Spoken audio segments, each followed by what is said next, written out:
can be ready. You're just typing. The one thing I may ask us to do is take that integrated plan and just move it down till wherever. But I need a couple minutes, but while you guys do part of it, it'll be finished, so. Oh, is it just because you're typing or because you won't be ready yet? I have a couple sentences to type and then I have to copy and paste them into the thing. Okay, so it's part of It's it's part of the presentation, got it. Yes. Okay. Then I'll wait for, you're ready? Okay. Okay. You tell me, Jaren.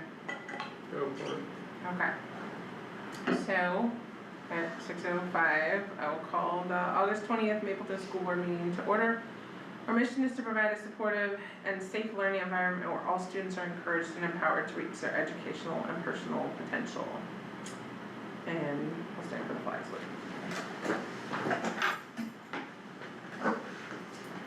I pledge allegiance to the flag of the United States of America and to the republic for which it stands, one nation, under God, indivisible, with liberty and justice for all.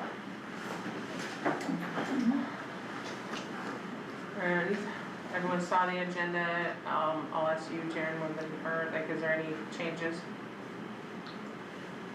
No. And Maybe, except for moving the if we integrated. moved, Maybe moving that. yeah, if we moved forward to. I mean, we could just swap you. Honestly. That There we totally go. works. We can just swap finance and district. Okay. Perfect. Any public comment? No. Then you're up.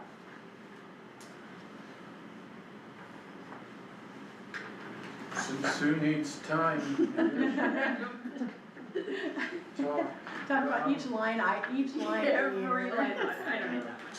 No, don't give her that much time. We'll be here forever. Every check, every. She'll be a fast typer.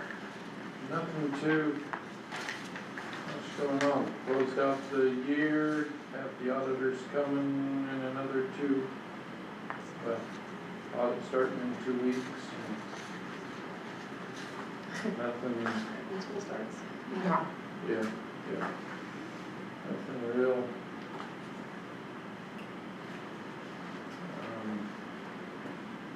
Let's see, I sent the finances out this morning. Yeah, it's not bad. Yeah. The year ended pretty well financially, so got all our grants requested and a few of the bigger expenses, Whitebird Clinic for our mental health counseling.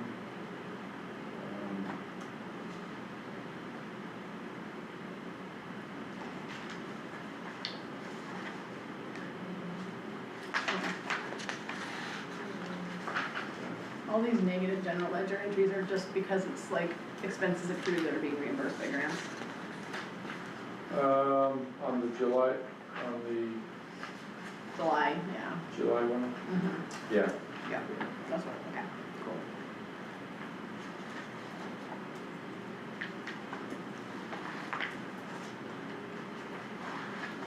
Yeah, for the June one, a lot of zeros because I moved stuff around at the end of the year that you can stuff out, so.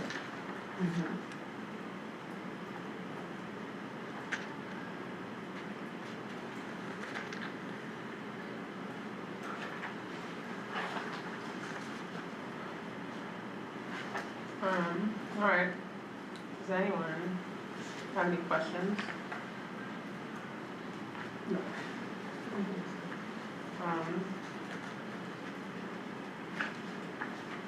Okay, we can move to the consent agenda to buy more time. That would be perfect, because I need one more copy and paste. Perfect. So, the payroll check register accounts payable and prior month's minutes. Does anyone have any questions or comments on those? I do not. If we have 3 people and someone avoiding their report, we can really whip through this. Yeah. We're done. Yeah, let's get through these action items and we're out of here. Yes, let's do it. Fastest meeting ever. What else we got? Didn't even know. I'm in. We might get to eat. Okay, someone can move. I move that we pass 6, 1, 2, and 3. Second. All those in favor, oh, she's done typing, all those in favor? What's taking y'all so long? No, nobody's opposed. So let's go back to number 4, district reports. Awesome, thank you, I appreciate it. No problem. Let's see, share, yeah, oh, I do that every time. Slideshow, what do I need Windows K? Let's see.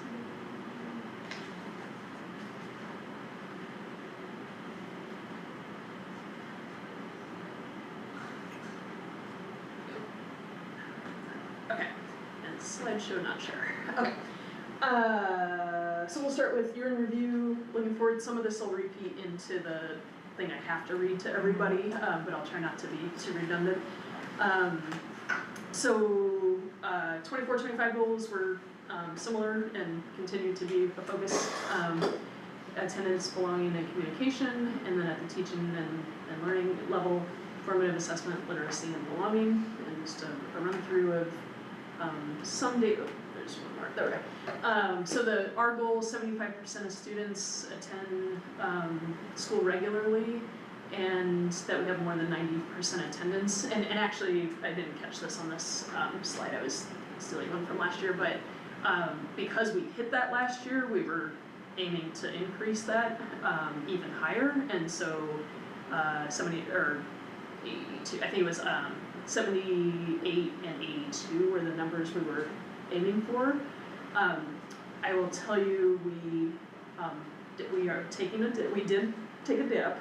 Not super excited about it, but there's some good news inside of that data that I'll speak to a little bit. Hi, Mary. And so if you look back, last year we hit that 75% mark, off the charts, like that was huge, higher than most districts in the state. The year before that had been an 18% increase to 57%. So even 57% was large growth for us. What we're expecting, they haven't released this, and I was looking through some different data. We're expecting between 60 and 62%. For last year? For this year, so like the 20. This is confusing because we don't Yeah, say yeah. 24, 25. Well, so that's the project, oh, sorry, I didn't put a label on it, so, I'm just building on this, so my first year here, we increased to 57%, last year we jumped to another 18% to 75, this year we're gonna end up around 62. Okay. And which is still a big increase from before, but a big dip from here. Yeah. I was looking through, I started a data analysis on that number, I haven't completed it, but one, I don't know if exciting or interesting is the right adjective, but one notable, there we go, thing is that when I look at that, of the 41 students, and this is, it says middle school, high school, we've had rollover already, so when I run reports, I'm seeing basically 5th through 12th graders from last year. So it's a combination of elementary and high school, but 40% of those marked chronically absent, so less than 90% attenders, are above 85%. So it was like 33 if I recall. Not because they're not 90. Yeah, so they're right, they're part of the 40% that are considered chronically absent. The 41. Yep, the 41 students are chronically absent, right, by the state's definition, which we're using, which, but, Most of them are here, or being are not. here more than 80% of the time. And back when we were at 57%, that was not true, right? Those numbers, those chronically absent ones, were closer to like in the 70 to 85% range, not the 80 to 90% range. So we've shifted a lot of them. What that also tells us, we fell off on some practices while we were focusing on some other things. We weren't quite as focused on some of the data showcasing and setting attendance goals and showing those every 3 weeks kind of thing. And that makes a difference in the 85, especially the 85 to 90% and the 80, I think the 80 to 90. So now you know. we'll tighten those back in and get that number back up. So, yeah, and I was gonna say, one data set shows huge increase in K3, but then another data set I looked at that wasn't true, and so I'm trying to make sure all these data sets are talking to each other and that the state actually has the right numbers too. I'm in the middle of checking that. So, the daily attendance rate is still close to 90. We wanted to see that bump to 92. High school was like 0.5% lower than last year, I think, but we're still really close there. But that 0.5% dip contributes to that slight decrease in that for each kid.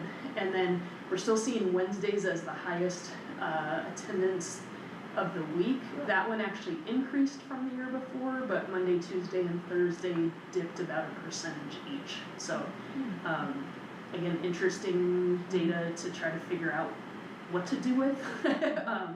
But really honing in on Wednesday was the highest day? and had 2 years in. Late start. It's late start, and it's 2 years in a row that's been the case. So. Does the attendance,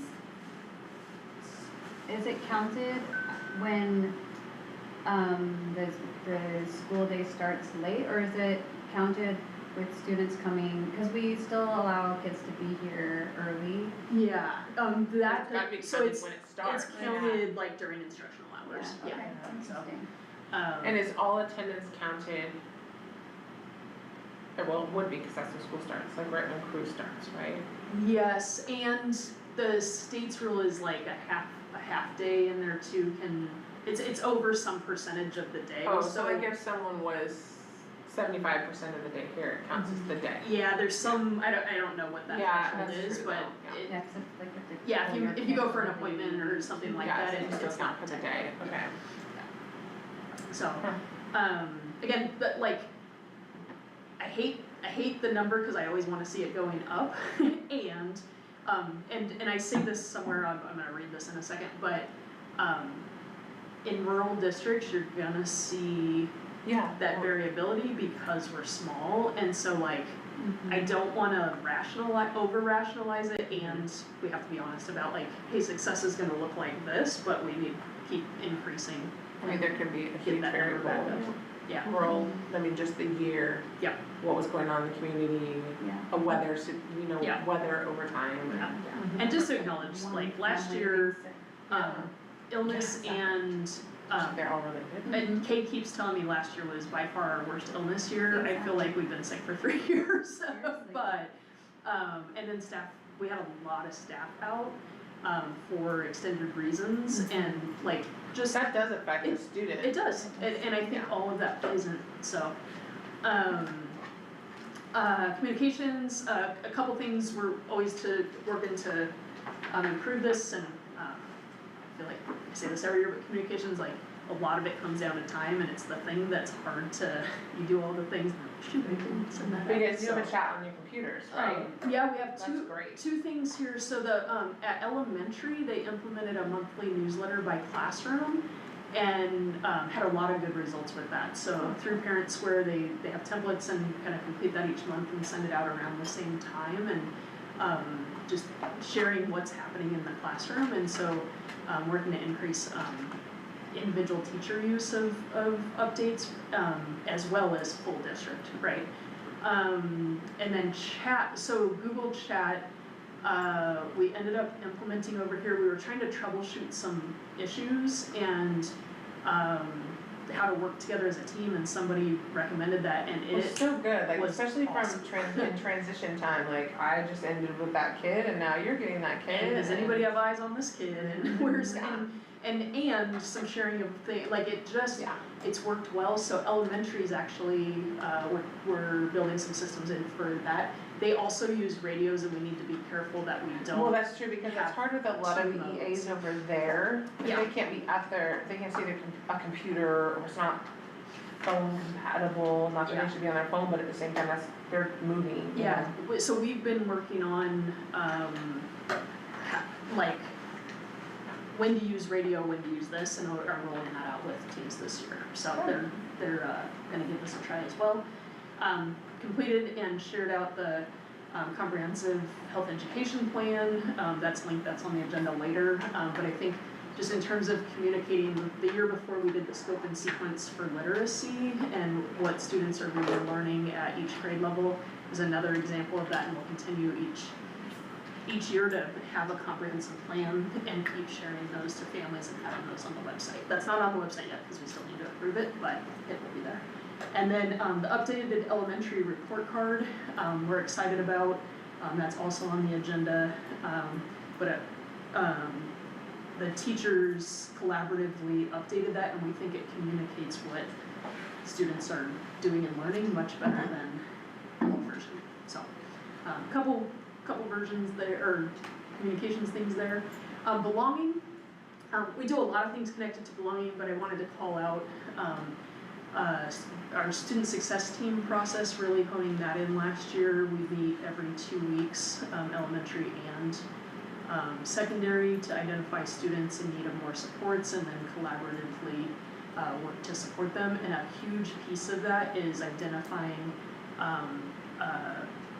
their trusted adults and who's having close connections and ability to support those students, and then matching them to sit with the student and talk through what ideas they have for supports and improvement as well, and then bringing that back to the team, and we've had a lot of success with it. So we feel like that process is rooted in belonging, so I wanted to call it out here. And involved in that conversation that happens is part of a collaborative problem solving protocol, and we've trained all of our staff in those conversations and discussions. And then after school club, we added at the secondary, we had the elementary, we have secondary. For this year, we're excited to do some partnerships between the two, with the older kids leading some activities for the younger kids, which we're excited about. And then sports participation numbers continue to go up. I share those each season, but kids are involved here, and they like to be here, and sometimes even when we want to go home, they're still here. So it's great. They belong. A lot of these grants are the same as the prior year, so I kept these in here. So the preschool continues to have preschool promise funding. Europe is a huge source of funding for us. We did, like last year, we did the kind of different rooms, the library and the College and Career Center, I think somewhere else too. This year, almost every teacher on campus had a mini grant that bought a lot of equipment for their classrooms and helped them like integrate just more engagement and more resources into their curriculum. So, and then we have regular celebrate post-secondary supports, different things. But Europe is in place and providing a lot for our teachers and students and families. Farm to School Institute, we were invited back for a year 2, so we're engaging in that and continuing to bring all the efforts of the garden, the community and classrooms and the cafeteria together. And then this is the one I wanted to highlight. This is new, and it's a variety of funding, but we're working on our Family Resource Center, and all 3, Courtney, Jess, and Rosie, completed, actually today they're completing it, community health worker training, which was like 90 hours this summer of intensive training, lots of homework, all the things. And they will now be eligible for billing for the work they do to support students and families. And so we're working with 15th Night and Pacific Source to then, it's a Medicaid billing process that's not a hard one to do, but it requires this training. And so a lot of the things we've already been doing will now be billable, which is exciting, and they got a lot of supports and are working together as a team to take the things we have been doing and leverage and grow those. And then with the building next door getting closer to complete, it's so The other close. way, but Every meeting. It's just always behind me. I don't know. Hey, Michelle. Getting almost complete. That's where we'll offer a lot of these programming and services. So they're excited to think of it as a space to come together and keep offering programming. So what are these things? So examples, we met the other day, examples include hosting workshops for families, everything from having families come in or community members come in and share so we were saying we have all these bakers in the community, we don't need to offer a cooking class, we need to create the space for them to come in and adults to convene and do that. Preschool play dates, having kids come in and meet each other and have the families work to, meet each other. Hosting, there's a number of organizations calling us and who have been calling us for over a year plus to say, can we come out once a month, once a week to do this programming for your community? And where we've struggled is where to put them, and now we'll have a space that we're hosting those opportunities. So, And how does billing work? How do you? so the billing is so Pacific Source is the CCO that basically, and I'm still learning all this, so don't let me overspeak, but if any work that we do to support a student and or family who is on OHP Pacific Source, that time with them is billable for reimbursement from the insurance, right? So if you see if we go to a therapist, they bill for the time to our insurance. This is the same model that the school gets to bill for that time. But who's coding?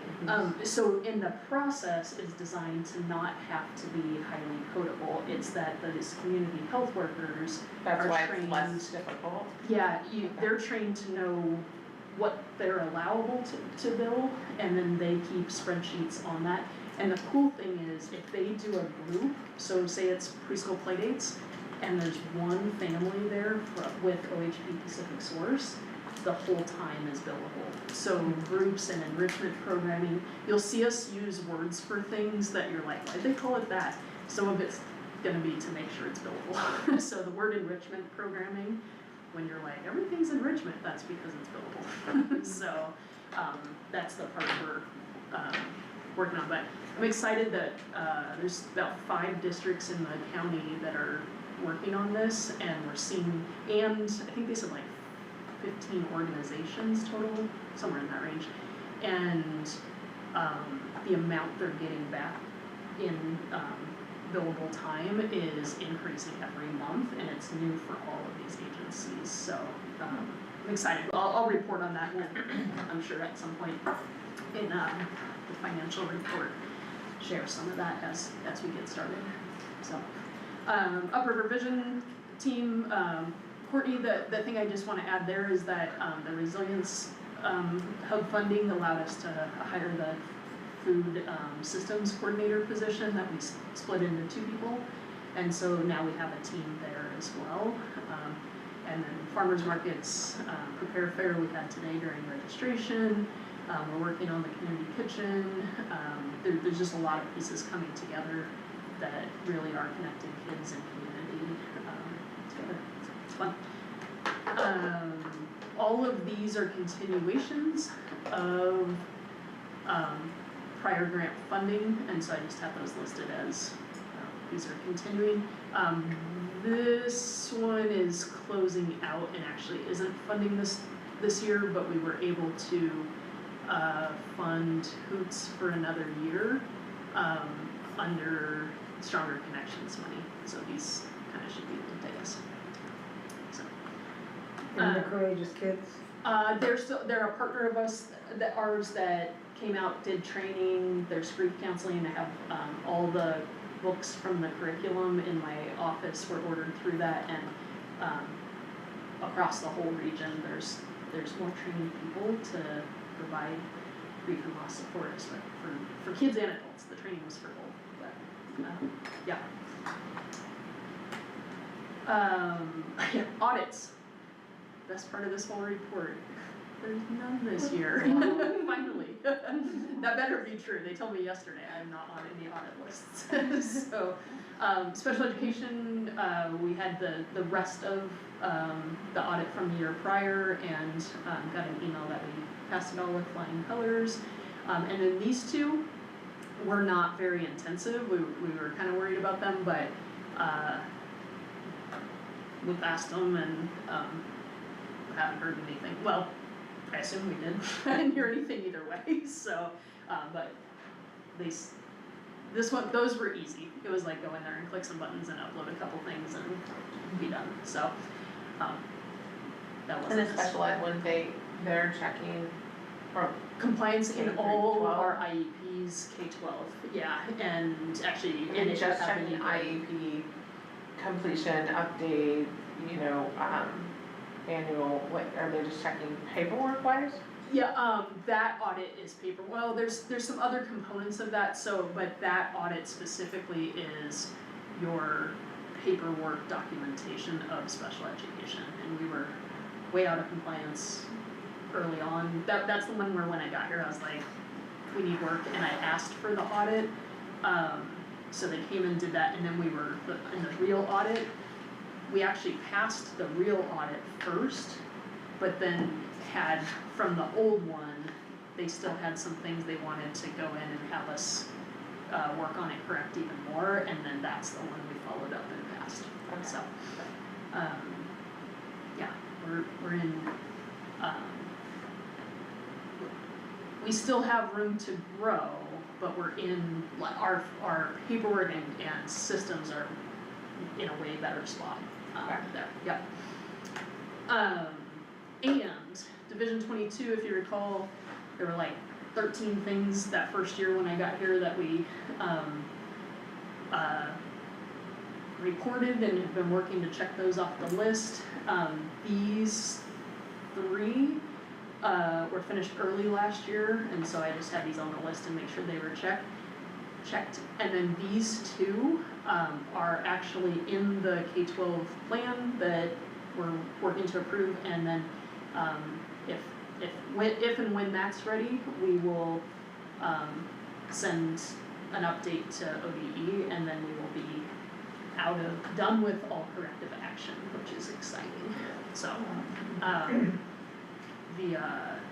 yeah, well, and I guess I didn't put on it, the testing one, I'll update on in a little bit too. I still think we'll be out of corrective action, I'll explain a little bit more there, I should have put it on here. Other celebrations and plans, the middle school is asbestos abated and, has a lot of flooring. It's not the laminate, I keep thinking it'll go faster. I went and walked it today, and I know Lisa's waiting for baseboards, so you guys can move to the next thing, but anyway, that building is almost done, so it's been a path. Accreditation, and we're accredited. I almost left that off of this and then was like, oh wait, that was a big deal. So we're accredited now, and then this year some plans have started and are doing that I just wanted to make sure we're listed here. We are piloting Bridges mathematics at K-5. Every teacher is doing it. They've had kickoffs. It's really well supported by the Bridges people. It's made in Oregon and, used across, outside of Oregon too, but they support it really well, which is fun. So there's 5 of us, small rural districts that are partnering on PD this year. And we are kicking that off on Tuesday of in-service, next week. And, sharing money and resources to bring in, organizations to support PD through the year and to develop, professional learning communities and opportunities to, think and learn with other teachers who teach similar content to you. One of the things I heard early when I got here and regularly is like, but I'm the only 3rd grade teacher, I've never actually had a partner, right, to think through this with. And there will be all the 3rd grade teachers from these 5 schools working together in these spaces, and the ESD's planning and supporting it with all the superintendents. We're working together, and we're excited for this kickoff. One of the schools? Us, Blatchley, Crow, Mackenzie, and Marcola. So, and we all have 4-day school weeks, so it works out well. And Fridays. for 5, I'm just gonna say for 5 districts to align their PD calendars to make this happen is perhaps a miracle, and we did it. And we've been talking about it for a year and a half to say like what if, and then finally it was like stop talking, just do it. And So is it like everybody hosts one or something? Yeah, so the kickoff's at LCC on Tuesday, and then each of the Fridays, we're actually going to the ESD. We threw around different ideas to go other places, but because of like us Everybody's driving travel. to Mackenzie, Yeah. us and Mackenzie drive the furthest, and we were like, can we meet in the middle each time? So it works out. And for space, at one point we were sending elementary to one place and secondary there, and it just got logistically overwhelming, and we were just like, we can use the ESD, let's do it. So, early literacy coaching, we're bringing in, well, we already did, the EL curriculum, we talked about that last year. I was able to get a coach for the year to come in and support elementary, and they were here the 14th and 15th last week. Our staff did all of the 14th together the whole day. I was at a different training and got texts, unsolicited texts about how amazing she was and that they love her and thank you and Miss PD, I learned this. So I was like, oh, good. And then the second day, K2 was together to dig into the foundations part of the curriculum, and then 3-5 was together in the, or I don't know if it was morning or afternoon, but to do the all block, which is like the kind of differentiated portion where they're working on some skills and closing some gaps. So really well received, and she'll be working with us throughout the year. What's her name? And, Alexis, I don't remember her last name, and she's actually from Tacoma, she lives in Tacoma, but is coming down at segments throughout and then is available for help and support throughout that, so. And then, I wanna share this part, for our elementary specials rotation, we're gonna try something really cool, this year. So we have the 3 rotations that are the same, art, SEL, and ASL, sign language. And then the 4th one, we have community partners that come and do, and Watershed, you're next. Eli's on my list. But we're gonna have Sandy from 4-H often comes into classes outside of specials rotation and works with a class like once a week for 8 weeks or something like that. And finally I was like, what if that was during our specials rotation so that we didn't lose science, social studies, and health time for those, even though those are related things. And she's gonna do a 12-week rotation with our 2nd and 3rd graders, where she's here once each week with them. Tina Furkey teaches the creative movement classes and STEM and movement, integration, performing arts, have been successful with with small kids in the community, and she's going to do a 12-week K1 for them. And then gardening, Dave and Kamari are gonna teach the gardening section for 4th and 5th grade. And then at 12 weeks, we'll figure out, well, we're not gonna wait 12 weeks to figure this out, but at 12 weeks, we'll have another rotation of 12 weeks based on how this rotation goes, but really trying to bridge that formal and informal ed component, so. I reached out to MEPA, I think that's what it's called, MEPA, and it's a musical performance program in Eugene that does this program called Rock Band that I've always wanted to bring here. They don't have the capacity to come out to us, but if anybody knows, and basically their model is that Rock Band is like, they teach a couple chords and then it's color coded so they don't have to read music, and then they get them playing along with like pop music, more popular music that kids know and like, and then from there keep teaching more chords and pieces. I went and visited it one time. It's engaging, it's cool. And she told me if you find an instructor, she'll help us get the instruments and train. So if anybody knows anyone, I got a recommendation today that I'm gonna follow up on. But that's one that I really wanna do with 4th and 5th grade. So those are some of the examples there. And lastly, this was in last year's, so I did it this year, state test participation data. 100% of families were contacted, 30 of 46 elementary students, 65% tested versus 36% the year prior. Secondary students, 20 of 37 tested, and, I didn't erase my table over there.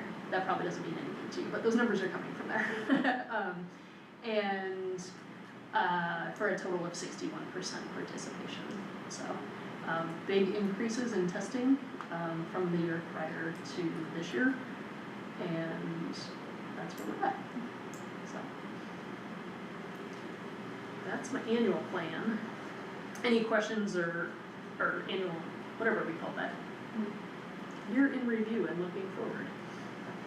Any questions or comments on that one? Good. And then can I jump to 4.2? Yeah. Okay. This one is the one where I read what's in the report to you. Couple reminders, couple narrative questions. We update on this throughout the year. Nothing too surprising here. Remind me at the end we need to stop for public comment. Summary of these programs, a reminder that it's like 6 programs woven into one process. If you have questions on this, I can go over it again. I don't want to spend too much time on this. And yeah, this is what they require us to do. Basically, they design the questions. If we answer them, we meet the thing. The main thing is that we stop for public comment here. All right, so first question, there's 3. First question, as you review your progress markers, overall reflection responses, and reflect on plan implementation, how do you see your progress contributing to the outcomes and strategies in your plan and your longitudinal growth performance targets on here? So, and it's a little interesting because you mark these progress markers that really talk about districts and schools in general best practices all year long, but then the grant funding, like the things we fund are pretty specific, and we could report on everything, but really the focus is supposed to be on what we fund. So, short and sweet to that. This year, a few of the longitudinal metrics have dipped compared to the prior year. Attendance in 9th grade on track is an example. However, this is to be expected in a district our size. This funding specifically supports our Friday school programming, our SEO specialist, and our PBL initiatives, where we have seen the most growth in outcomes A, with the alignment of PBL and our success classes to our portrait of a graduate. Outcome C alignment of our SEL programming with our student success team training and approaches. And outcome D, Friday and after school programs are providing increased opportunity for student success and community connection and contribution. I didn't list all the words for those 3 outcomes. I'm happy to reference those if you'd like. There's only 3, so should it be ABC? No, so we have 5. Oh, so you're referencing AC. We have A, B, C, D, E, yeah, and they know those, so when I'm submitting it, I just shorthanded those. I forgot that was gonna be awkward if I read it out loud. But I'm happy to pull I those. didn't catch it until I got to C and D. Yeah, I never those read aren't the D. letters, I know. And then where have you experienced barriers, challenges, impediments to progress toward your outcomes and strategies? And so of those outcomes, outcome B, which is, this one I did list, all Mapleton families are engaged in the development of individualized student learning goals, and multiple enrichment and intervention opportunities that support students to reach them are provided. We're making progress there, but it's the slowest progress of the 5. That said, we have identified family engagement as our #1 goal. We have included this specifically into our updated integrated plan outcomes and strategies, and are working as a staff to identify ways to implement parent communication and engagements specifically into our instruction. And so this coming year, really like how do we engage the family in that? I think if in the health communication, there's parts that talk about family engagement and communication. And one of the exciting things about the especially the elementary health curriculum is that every lesson has a home connection too. So like, here's what we did in class, here's how to extend that conversation and activity at home to really start bridging the learning in and out of home. And doesn't mean families have to do it, but they're gonna know what kids are doing in class. And like, when my kids come home, like, what'd you do at school today? You know, you don't get the full thing. The more that a family can read it and then say, oh, you guys are working on safety and talked about this, now a real conversation about learning in school can occur. So, did I read that one? Yeah. And then lastly, reviewing actual metrics compared to previously created. The LPGT is those longitudinal metrics that are like 9th grade success, attendance, and so on, and share reflection on progress. Describe how activities are supporting progress towards targets, and if any shifts in strategy implementation are planned for the future based upon that current progress. Include specific metrics and target types in your reflection. And I'll admit this is the one I was typing at the end, so hopefully it makes sense. For example, our 9th grade on track rate has been, so at first I had this in answer #1 and then realized the data went down here, so the for example made sense up there. But our 9th grade on track rate has been greater than 90% for the last 2 years, but this year will be lower as 1 more student off track dips the data below. That story can be inaccurate, as our staff can attest we worked harder with this group of 9th graders than we have with either of the 2 prior groups. So the fact that data isn't always the whole story. Related, we expect our district attendance rate to be closer to 60% than 75% this year. While we are not settling for this rate, a deeper dive into the data reveals that more students are attending 80% or more than were in the prior 2 years. Stated another way, our chronically absent students are less chronically absent. This is a product of our work and systems and a reminder that the extra daily work makes a difference between 80 and 90%. We are elevating public data practices and family context to support attendance, and have offered summer school credit recovery in classes to get students back on track. These students are and will continue to be regular Friday school attenders. So, that answers that question. So, that's the end of that. Any comments from you all or the public?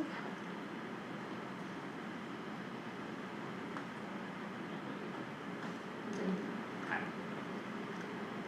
Then we can call this done. Thanks.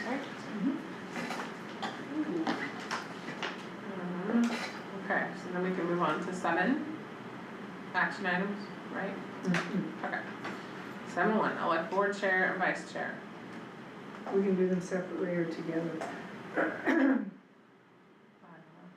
We always do them separately, but I don't know why we have to. With the previous precedent of like the year 2, you know, year 1 and year 2, last year was year 1 for the 2 of us, so, I mean, I would probably support separate if we were doing new, but if people are in agreement to just do the year 1, year 2, I don't see an issue with just doing it together. Right. For year 2. Right. But since I'm in one of those positions, I don't wanna leave that conversation. Yeah, I nominate Andrea for board chair and Mary for vice chair. Second. Third. All those in favor?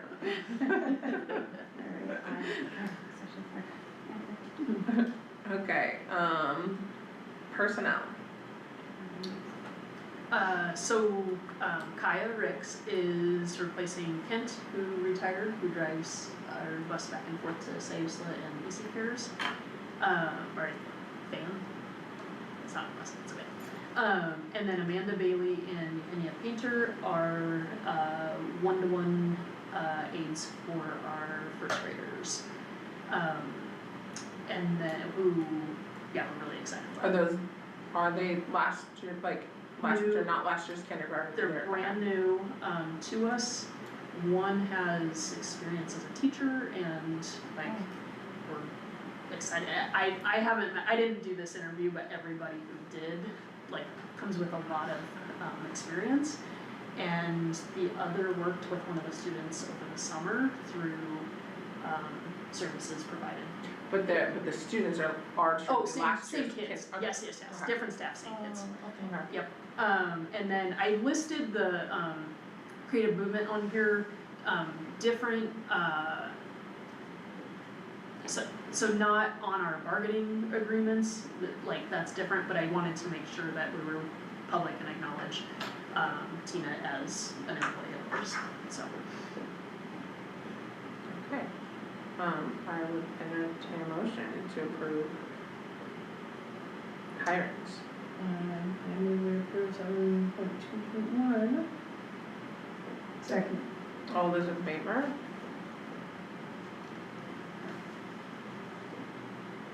And 7.3.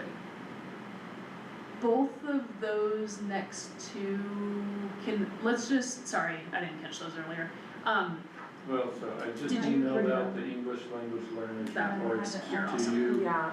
this year's? Yeah, we got them. Yeah. Okay. They didn't, good. When we were met and talked about this, they hadn't released it, or at least through our emails, and then I had to go find it and I forgot, so. Yeah, we have them. And then, that's the state plan to say, hey, this exists and we're supposed to share it. Yeah, and I probably need to update the Healthy and Safe Schools plan and I'll submit it next month. Okay, so, the English language learners plan, it matters, it's a statewide support. We don't have, identified English language learners, systematic, we have students who speak other languages, we don't have identified English language learners in our, population right now, and so, it matters a lot and it's not as specific to us, so.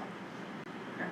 And then, we don't have We don't do Do we it. have to Action approve item. that? We don't have to approve. Knowledge, yeah. Yeah, it's weird, it We just- tells we- us to, Do Yeah, we need to adopt it? Or, I mean, if it's It's just a report though. yeah. yeah, no vote. So now we know. Yep, now you know, that probably should have, I don't know where that goes. And then Healthy and Safe Schools plan is the lead and asbestos type stuff, right? Yeah, Or- yeah. So we'll put that Move that on to next. What is this one, please? We'll put it on September. Just, lost my spot. Cool. Okay, so the next one should we just go through all these? And then someone say all of 7.5, 1 through 18, like, there's 18 of them, so are we doing each vote individually, or are we doing it as a whole, like a whole, thank you, okay. Can I propose to pull 18 Yeah, the out last of that poll and do Yeah. 1 through 17 and then do 18 separate? Yep, okay, so we'll do that one separate, so we're gonna read through or hear about 1 through 17, okay. Name confidential employees. Excluded from bargaining unit, which is the typical, right? Randy, Jamie, Jaren, Sue, Sarah, Carly, Joy. Okay. Designate superintendent as chief administrative officer, district clerk, executive officer, federal project planner, director, state surplus purchasing agent to receive federal funds, American with Disabilities Act compliant officer, Sue. Designate deputy or chief administrative officer, business manager, deputy clerk, budget officer, Jaren. Designate officers for custody and disbursement of school district funds and authorize the facsimile. Thanks for all these fun words. I was reading custody as like custodian at first. Signature of such custodians. Jeez. Yeah, look at Okay, all right. Sue and Jaren, they're gonna do those jobs. Authorize clerk and deputy clerk to sign checks and make salary payments according to district policy and state laws, which is, we already said was him, right? Yes. Authorize the superintendent to accept resignations, employ personnel as budgeted for and appropriate upon approval of the school board. Authorize $250,000 crime insurance coverage. Authorize clerk and deputy clerk to expend for minor contingencies such as approved purchases, per diem expenses, payroll errors, freight, and postage. Designate a depository, which is Banner Bank and Oregon State Investment Pool. Designate official auditors, Polly Rogers and Company, PC. Designate legal counsel, which is the Hungerford Law Firm, Oregon Schools Board of Association Legal Division. Designate official newspaper for publication of elections and other public notifications, that's Sayusla News. Designate insurance agent of record, which is Zalezi Insurance. Designate alternative ed placement, Laney SD, Sayusla School District. Designate Board of Education as local contract review board. Reduce mileage reimbursement rate 1/2 of current IRS rate. And designate monthly meeting day, time, and place, 3rd Wednesday of each month, 6 p.m. at Mapleton High School and online via YouTube. Does everybody agree and love that? You skipped Dunn Carney on the legal counsel. Oh, I did. Well, that's an addition since I started using them for some contract reviews. So. Oh, I did, okay, I think I thought, I took that, I read that as a dash, and so I don't know why. I move to approve 7.5.1 through 7.5.17. Second. All those in favor? Okay. 7.5.18, which is the sports participation rates. The proposal is free, like it has been. However, if you quit a sport mid-season, $125 per sport for next season, which carries forward for a year, and you get money back if you complete the season. Does that make sense? We talked about that in the prior year. It makes sense to us Came up because with we've that. understood the Yeah, backwards and of it, but we had a coaches meeting on Monday, thank you, and it like Tuesday. I think it was Monday. I think you're right. This time of year, there's no days. Shared that with coaches. The one major, and were you? I was online. Were you there? I wasn't there. Okay. So there was some conversation about like.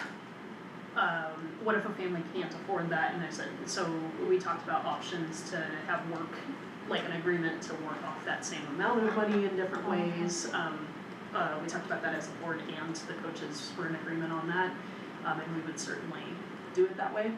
And then a request that there was a mandatory meeting before the next season with that student, the family, administrator, coach, athletic director, to talk through what this really means, so that it's not a surprise they understand why we talk about, hey, what were the barriers to having to quit last season, so that we can be preventive from that happening again, and love that suggestion, so, I have a question. yeah. So there's a family who can afford it, and Can there's. or can't?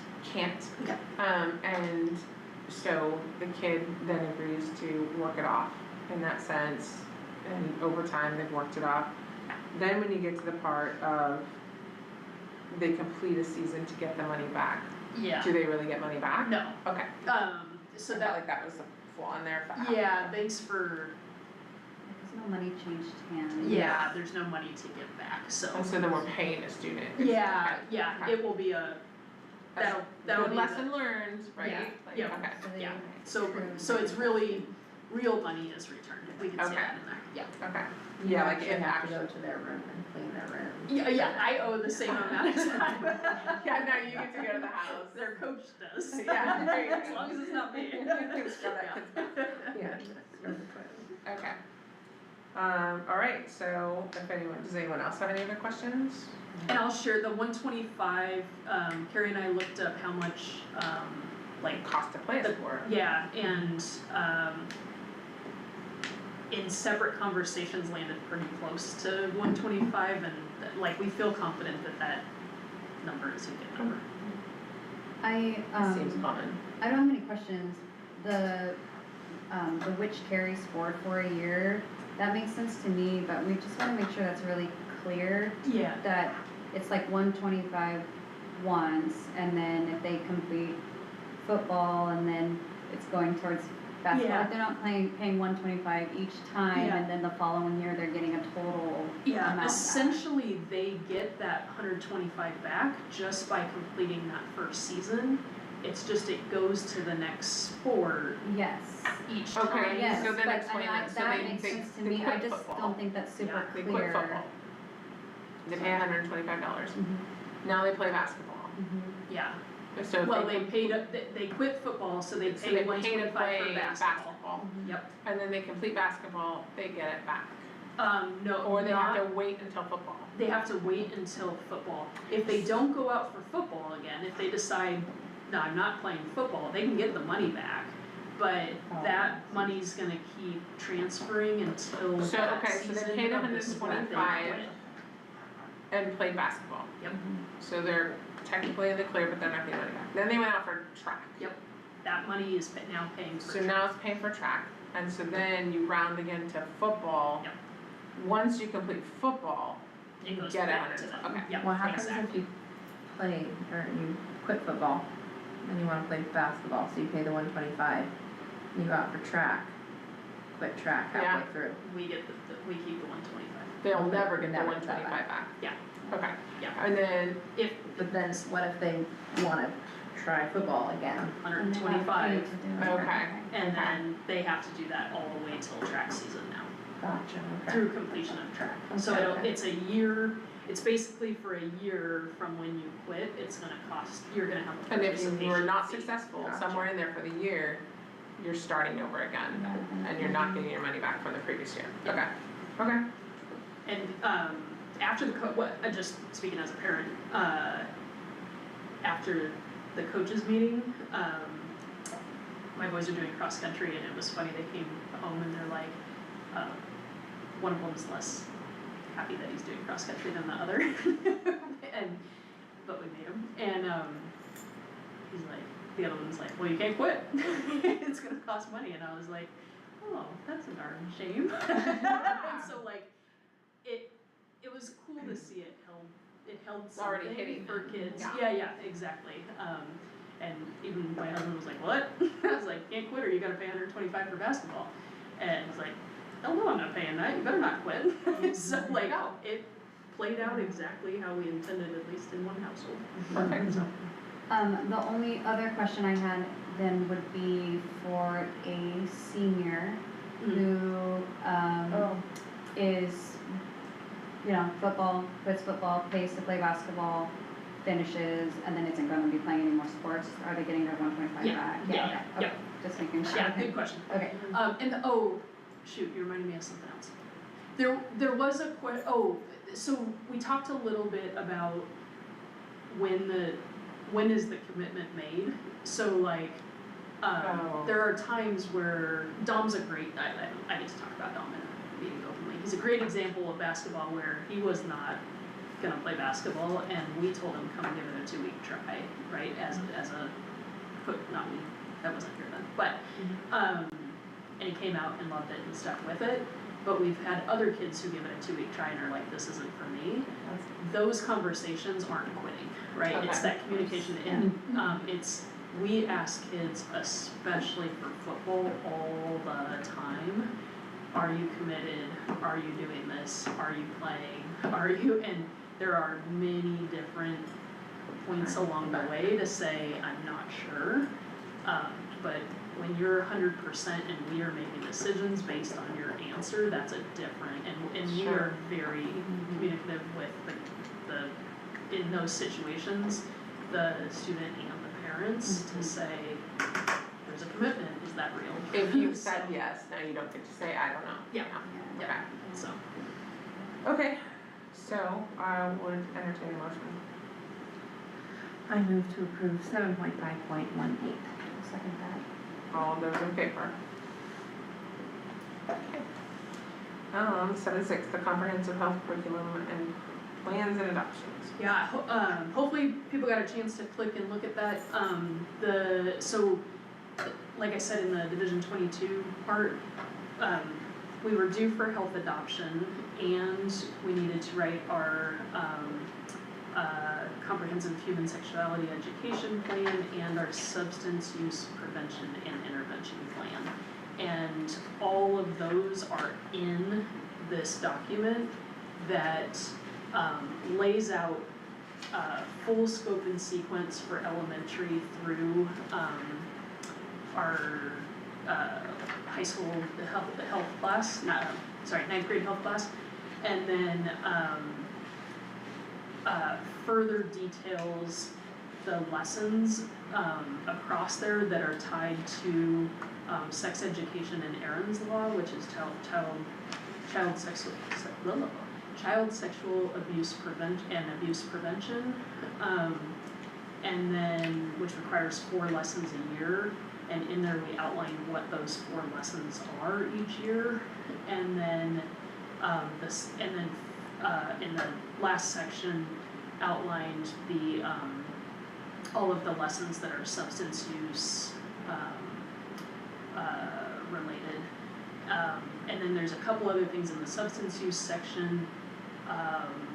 One is resources that will be used for alternatives to suspension. So if you're caught with a vape, and the cool thing in doing this, we found more resources. We researched a ton of district plans and talked with, anyway, a lot of work went into this, and we found some new resources, specifically, it's called Not an In-Depth, which are tobacco and vape intervention module, like a little bit deeper than module, but a lot of times we want to make the learning process when you get caught, especially the first time, like, hey, this isn't good for you. If that wasn't clear, let's make it really clear. And found some really good resources for that we're getting trained in. So, and then, like, there was one more thing on substance use.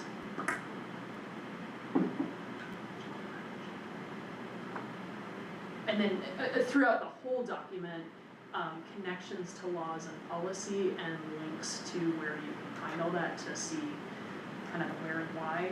There's probably other things I should highlight in there, but yeah, hopefully. I thought there was supposed to be more like community, like when you first kind of were talking about, you said there was gonna be more like community engagement about it? Or? So, yeah, good question. So, anyway, so yes and. When we did the health adoption, there is one approved curriculum for elementary in the state. Like when you go look at the instructional materials, it's the Great Body Shop, it's the only one approved by ODE. and, it's being used in the majority of districts, Approved by, the state adoption process. So like, you know how we talked about ELA and there's like multiple to pick from, there's literally one that meets Oregon standards and went through process, and it's the one used across. And then, so our conversation was like, in that process, like in gathering people, what is, like we have one that we're approving, we're not looking at a bunch of curriculum and putting them through, does that make sense? Mhm. Like it's not there's no choice, so then we started outlining. So there can't be a choice though. Between that, curriculum, I don't have another curriculum to put with it.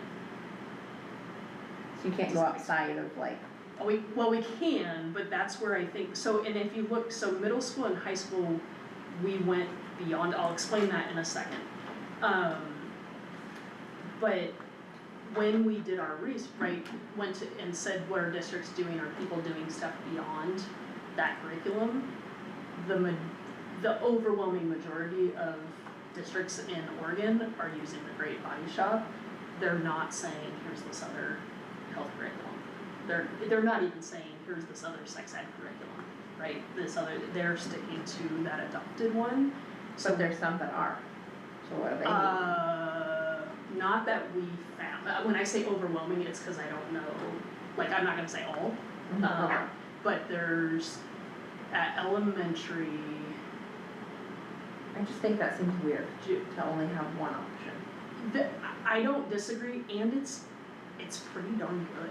Like I think that's some of it is. I had a chance to click into it. What was nice about it, is that there's, at least in the plan that you sent out, there's all the topics available by grade level, you can see everything. And then also there's there's like that parent portal piece of it, so the parent has access to everything and then has the codes and all of the stuff that they can have quite a bit of control over what their kid is gonna have access to or what they want their kid to have access to. Yeah. So, I mean, I think what Abby's saying is a little bit more principle of like, Where's the thinking we choice? were going to, Yeah, I have get some- that. Yeah. But as far as at least accessibility and transparency, I'm glad to see that in there, and that it sounds like the plan from the teachers is to be sending everything out via parent square and like, here's the access, here's what's happening, here's the portal, here's what we're teaching, here's exactly what it is, which I appreciate. Yeah. But yeah, I mean, those are two kind of separate things that it doesn't address that we didn't get to talk about it. I didn't understand that there was only one to choose from. That kind of answers that, I guess. But I do like that there's a lot of transparency. And if you do get a chance to read through the plan, which I only glanced through because I wanted to get to the curriculum part of it, everything is hyperlinked. You can go all the way into the curriculum, and then the whole parent side of it was pretty nice. So we're, because of that, no choice. So our, instead of early come together and pick something where there really isn't a choice, there's not even other good materials out there. I mean, it wasn't like even separate from what districts are using, we came across and we're like, but this is just a really good thing, right? The only, and it's not at it's not at K-5, like Planned Parenthood for a unit, right, does sex ed stuff. That like you'll see things where it's like a unit there, and then it's a contract with an organization that comes and does that for you. It's not a curricular, you know, so when we looked at it and did all that, we really thought this curriculum does it right, and are gonna do the engagement as we go through it and collect that and say, hey, did that work? And if not, is there something better out there and it could be for any of these units, but sex ed specifically, let's make sure we're getting this right. I know you were saying that was just for K through 5, right? Yeah, so that's K-5 at middle school. There are so there's 2 approved like comprehensive curriculum. One is the textbook that's in there, you can see it, GW, I forget what that stands for. Goodhart Wilcox. Goodhart Wilcox. And one is the Great Body Shop that we got for K-5, goes through 8th grade. It uses the comic, like you guys know the Scholastic readers that used to come out, it's kind of like that feel, and we felt like that was a little less mature for our 6th or 8th grade population, just the type of resource. So we went with the text, and also at 6th and 8th grade, there's My Future, My Choice, which is a state created, supported, approved, and continually updated curriculum for sex education. We've taught that just kidding. We were trained in that before I got here, and it has not, for 6th grade, it hasn't really been implemented on a regular basis, but we've been out of compliance on that. So we went with that. We piloted the 8th grade version of that, and we've taught 6th grade at least once using those materials. So got good feedback. We think it's a good resource, especially at 6th grade. At 8th grade, it was repetitive from 6th grade, and so there are some other resources to pull from, and this is where you see variability across resources. The textbook will be the main text, but the problem is we do health 6th, 7th, and 8th grade. At some point when you use the textbook, you don't just go back and read the same page, right? Do the same thing the next year. So you need multiple resources that keep building on each other. And so those are outlined through there. But I see what she was saying, I do remember, there was, like other curriculums, there was supposed to be the community informative or engagement part. Yeah, and so we don't need, so here's the thing, we don't have to approve this right now. We can say, it's shared out, but we can say, let's put a committee together, come through, look at it, see if it makes sense, change those out, do that. I'm totally open to that. What I will say is creating that and doing the curricular decisions, in most cases we pulled from things we've been piloting over the last couple of years, or found gaps and worked with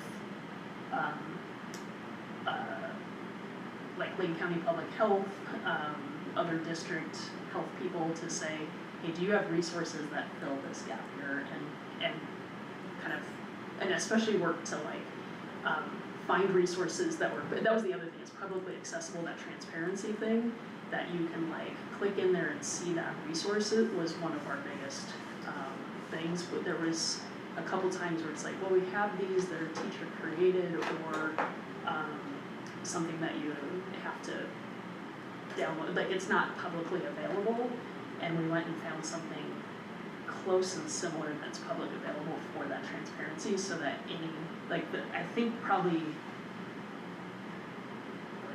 90% of those resources you can click and look at to see it from home, kind of thing. That was one of the things we tried to elevate in there. But we can pull folks together and go through and do that, and we can bring other resources that we looked at. I feel like the hard part of this was decision making about curriculum.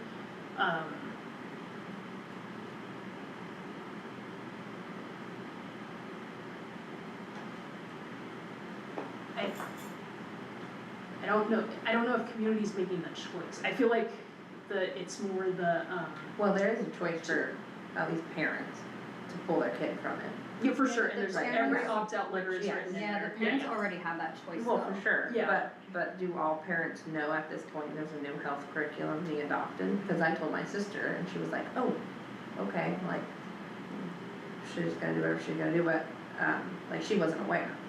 So I don't think that some parents are maybe aware That there's a. that there's a new thing, I will keep that way putting they it can out just, there, you know. yeah, I don't, and this I is a. mean, we got that public email and that plan. thing, Yeah, so will that go to parents? oh, absolutely, and it'll be on our website, like, it has to be, we have to have it approved too, that's the hard part, is that like cart before horse, it's a hard. Well, yeah, 'cause I mean, school starts in a couple Thing. weeks. Yeah, and bottom line, like,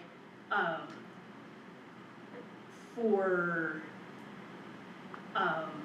well, so the resources we ordered were the state adopted ones, so the Great Body Shop, like, that one's copywritten too, so like I have to pay money to show it to people, does that make sense? And so you get in this spot where it's like, how do you even pull people together to look at that? I have some samples that, but that's, you don't see everything. If I was gonna come together and look at it, I wanna see everything. So we purchased that, and we'll get those materials come in, and they're available in the office anytime, like everybody and their mother can come look at that anytime and know what's being taught that month, and we'll share things out as well. The middle school text is the other one we ordered, and it was that or Great Body Shop, and we went with more of the text, is on the state approved list, and then all of the rest of those resources are publicly available and transparent. I Is don't there think something there's- like a registration, not just like paper, hey, we're doing a new thing, just letting parents know. Open house, yes, registration, no. So, Is registration already happening or something? It's already yesterday, today, yeah, it ended today, so. Is it what's the rest of the goal out look like, I guess, maybe? I think that's the question there, so Yes. some of this is like, and it doesn't have to be fully approved, but we need to know, like, can we share this out to, like, I wanted it to come to board first, so that I don't share something out that then the board's like, wait, what's that, that's not a thing, right? So, that will go out, letters about health will go, so the first unit of health at elementary will be, the end of September, and it's safety, at all 5 grades, it's a focus on safety, like emergency plans at home, fire drills, that it's different at each grade, and we're gonna roll that out, it's 4 45-minute lessons at each grade, all, K through 5 will do that the same 4 days, and we'll send communications home together. This is how they're gonna learn the curriculum too, and resource. And so all of that will be communicated, and then each month, then teachers have a choice to do 4 days in a row, or like on Mondays we do health, right? So it can be implemented 2 ways. They'll make those choices, but wherever they put it at the beginning of that month, they'll send home, here's what we're doing this month, and then at the end of each lesson, there's the home connections to say, here's how to extend this learning. Right. I But I mean, wonder just like if- that will go the whole way through. I wonder if, just learning from, this conversation, if it would be good, there's no meeting in July, but in June, it's on the agenda, or it's something you announce, we're doing a new health curriculum. And you're telling us, the board, and you're also telling the public at the same time, this year is new health adoption. Then it's public. Although we did, I feel like we did that. Yeah. When did we do that? Oh my gosh, I can't remember, we talked about it in the board meeting, the upcoming health adoption and stuff. Yeah, well, Right, and but the- that was when we were talking about community involvement, and that there likely would be more than one option. Right. well, but Division 22, well, so in there, at some point we talked about curriculum adoption processes, separate from the health plans, and, ELA, so, that's when we were talking about it, and that ELA, we did this process, this year is health, and we're gonna pilot math, so in there, and I think I had that in that report that The month. one little sticking point is the community involvement. Yeah, And so if we put that out there and say there will be community involvement, and then we find out there's no reason to have community involvement Yeah, because right. there's only one option, yeah, then we need to Say say that. that say it, yeah, way before we're gonna vote on it. yeah. That I just think that's a good. And we don't have to, that's what I wanna make sure, I mean, it's first read, Right, and we aren't voting on it. we don't, it doesn't have to be, approved or voted on. What I need is like you guys to know about it so I can Put it out. communicate Right, it okay, out to cool. the community. So how- And then through the whole, well, we're gonna teach health either way, right? So, and the sex education components of this are not until, so for K-5, they're always in, I have the months on there if anybody wants to look, but like January or February, it's somewhere later in the year. And then, I'm not gonna remember off the top of my head, but only one grade level has health to start the year, they have the 12-week. We put 6th last intentionally, cause they're younger and they'll be older, by the, you know, a little older by the end of the year. And I can't remember if it's 7th or 8th that are first. And even within those 12 weeks, it's not the first unit, right? It's a later unit, so, health instruction's gonna happen, right? And that's all articulated in here. I'm guessing that it's not the whole health curriculum, it's the like sexual education portion of it that we're talking more about.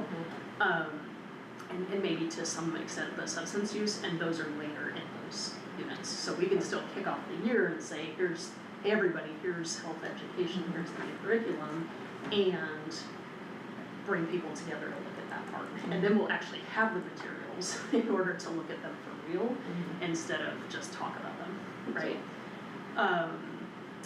And then, this plan, what I wanna do is, put it on the website with a feedback form for we can convene people too, if we wanna do that, but to have an opportunity connected into this for feedback through, like a Google form with it, that's how we usually send things out, and, I think each time we send out a plan, whatever it is, we'll get a couple responses through that avenue, so we'll send those out together, so.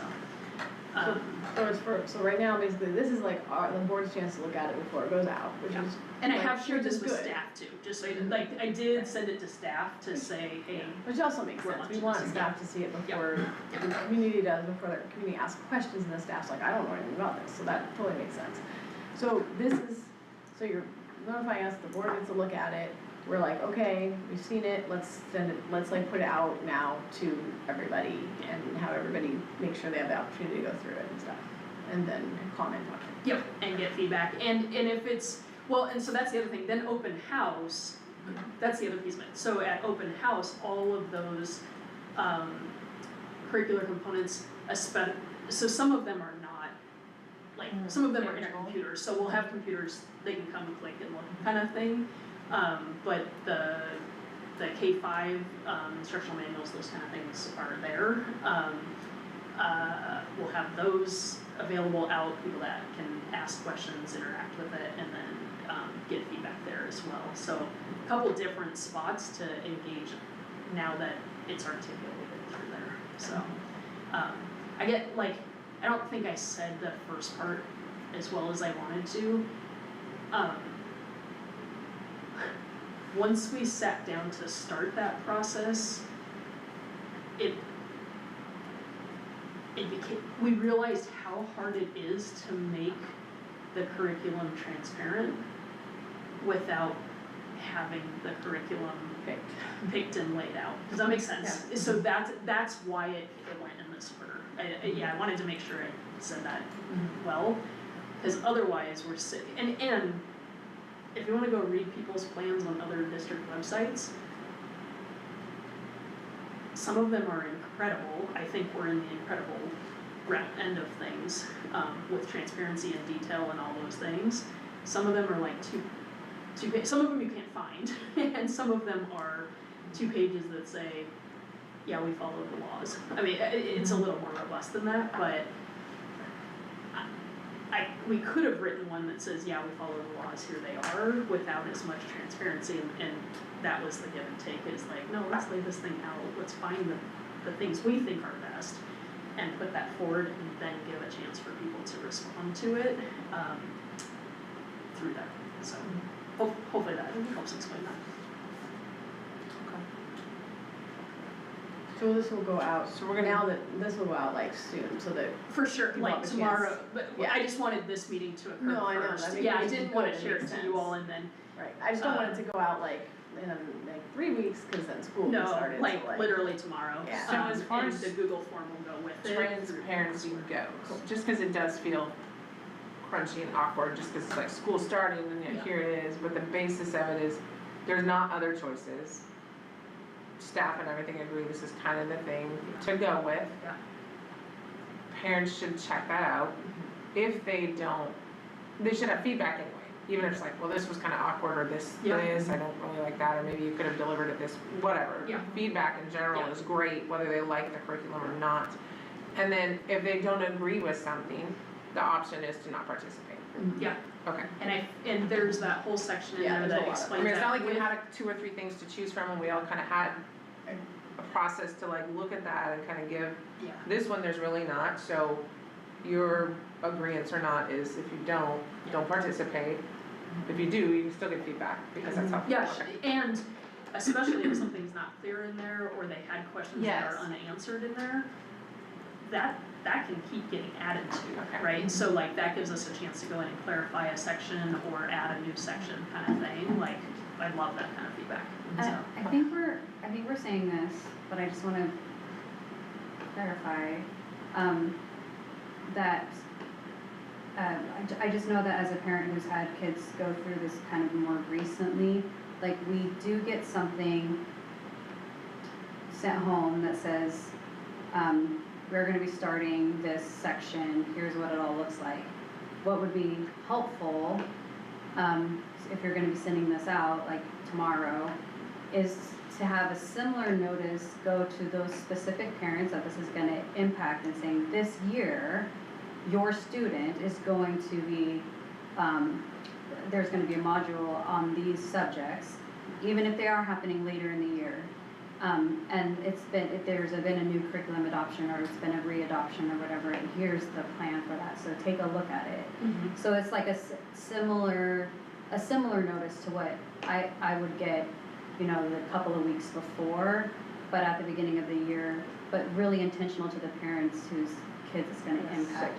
Not just a community-wide, hey, here's our new curriculum adoption, the actual 6th, 7th, 8th grade Yeah. parents. Yeah, In the same type of format that I would get shortly before the actual modules are being taught. And then they should also get that same one at that time Yeah. too. Yeah, And I think that would be helpful, because then as a parent, you would feel like, okay, at the very beginning of the year, they let me know, and there's a new one, and I should go look at it, and if I didn't, that's on me. yeah, and I like in that letter, well, I'll say this to everybody, so I'll send it out twice, and then, 6th for sure, 7th and 8th we'll take it later, include them now, or, so now, okay. Now. Give them a heads up. And I'll leave it in Especially there, I'll that. say 6th, or no, 6th isn't first, sorry, whoever's first, Yeah. I'll just put the order that they take Yeah. it in, Yeah, to say this yes. is the order that you Yeah. wanna pay attention, Exactly. extra attention. And then, But then like say an open house, they can all be at well, once. so that's what I'll do a district-wide letter, and then I'll do I'll do 6th, 7th, and 8th together. Yeah, that's great. But I'll do a 9th and a K5. Yeah. And Yeah. send those out, That and they'll would be be great. pretty darn similar, but we'll change Yes. the specifics. Yeah. And in all those, I'll say, available, check out this plan, available to come anytime and look at these, but also, my one thing about K5 is we're waiting for the shipment. So, Right. when I say available anytime, I don't mean yet. So, yeah, Yeah. as soon as it's in, I'll send another thing that says, now you can come look at it. Yeah. And that's one of the reasons we're doing the end of September for safety, is this one, we knew the shipment's a little delayed, so. Okay. And then, K5, there was was something else I was gonna say there, but I lost it. But I like that. Mhm. And then, Yeah, I think it gives parents like a chance to And it's like right at the beginning of the year. their kids too, just Mhm. what they, you know, Yeah. yeah, family, their family. Yep. what Yeah, their it has up right at the beginning of the year, like this is Yeah, I coming, think so. and there has been a change of some sort. Yeah. And then they'll get the additional notice when it's Yeah, happening. when it's happening. yeah, I like that. Okay. So 7.6 is now you know. Yeah. Okay, cool, alright. And I have permission to. 7.7 action items are use of feature films, videos in school. I don't know what those, oh, okay, Yeah, ones they are. Policies, yeah. So, do we look at these each individually, it looks like, so the feature films one, right? Yeah. Yeah. So this is the one, Oh, we're revisiting. Yes. Yes. yeah, um, I can't remember, I think we knew we were rewriting it and maybe I didn't have it done last time, Yes. so this is the rewrite of it, yep. Yep. And what I will tell you, I went to 3 different districts and Siusla has this one and I liked it the best. And another district had our current one and the other district I think had this one. And I was like, the other district repeated one of the 2, I can't remember, and so I knew there were probably two versions out there, but this is the one that I liked better.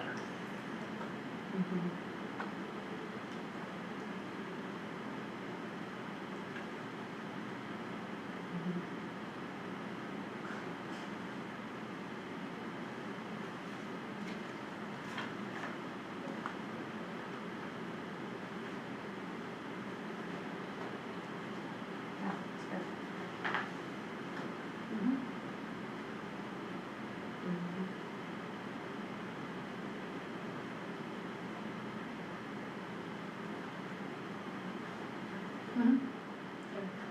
You agree with that?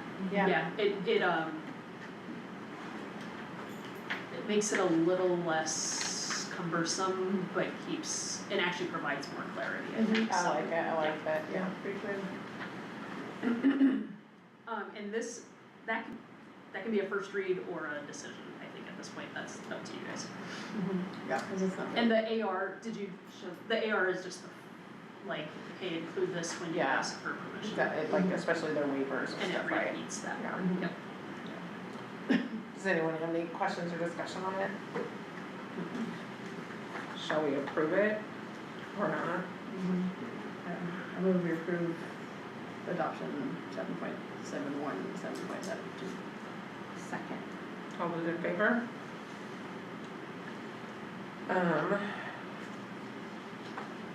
So I guess I just feel like it was out of order, but, should we do the MOU first or the electronic devices first?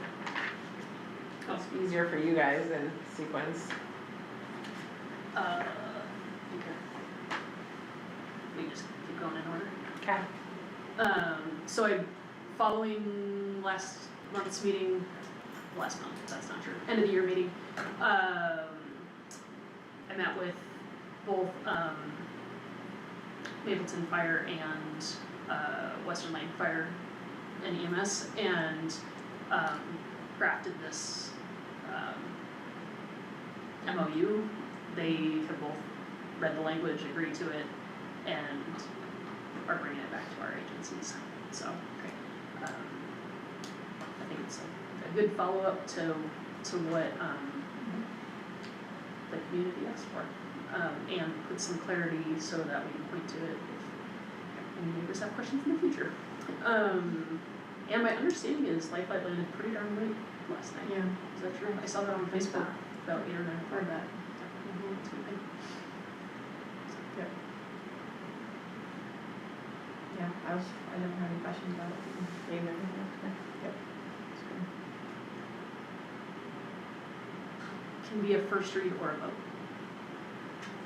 And then we adopt the MAUs, Mapleton Fire and Western Lane Fire EMS, so approve 7.7.3. Second. All those in favor? Unanimous. Okay, personal. Can I give one, I just wanna say we followed, and make sure this is public, we followed up, what's the word here that came out? Trespass, with the trespass, sent both by certified mail and email. Certified mail was returned to us, not collected, so I don't know how else to get that. Also, our sheriff's deputy went and tried to formally serve that and was not, like, there was no contact. So, but there was a response to my email, and so I did not reply to that, because I think the questions being asked were clear in the board meeting and had been addressed by the same person in a prior email, and so I feel like they had the answers. And they know that they're not allowed on campus, so, I don't think a receipt of that is required for a trespass, it's not, I know it's not. But I want people to know that that was addressed. Do we keep that returned item? I know, We do, yeah. Okay. I will, that's a great idea, let me Drop find it in it the somewhere in file. the office, Okay. and Right. we'll find a file to put And that just, in. maybe just like write up that you just said to us, that these Yeah. are the attempts made and this was the result, and just have it with that. Yeah. 'Cause- Send it to you, to board. No, I No, know, just, no, she's keep just it. saying keep Just that to document record it. Yeah, yeah, with got that it. returned item, what the sheriff did, you know, all Yeah, those yeah, things. yep, great idea. Yeah. Do that. Okay, personal electronic devices. This one was shared at, registration, Okay. with draft across the top, just so you know. So, oh, you know what? The health plan,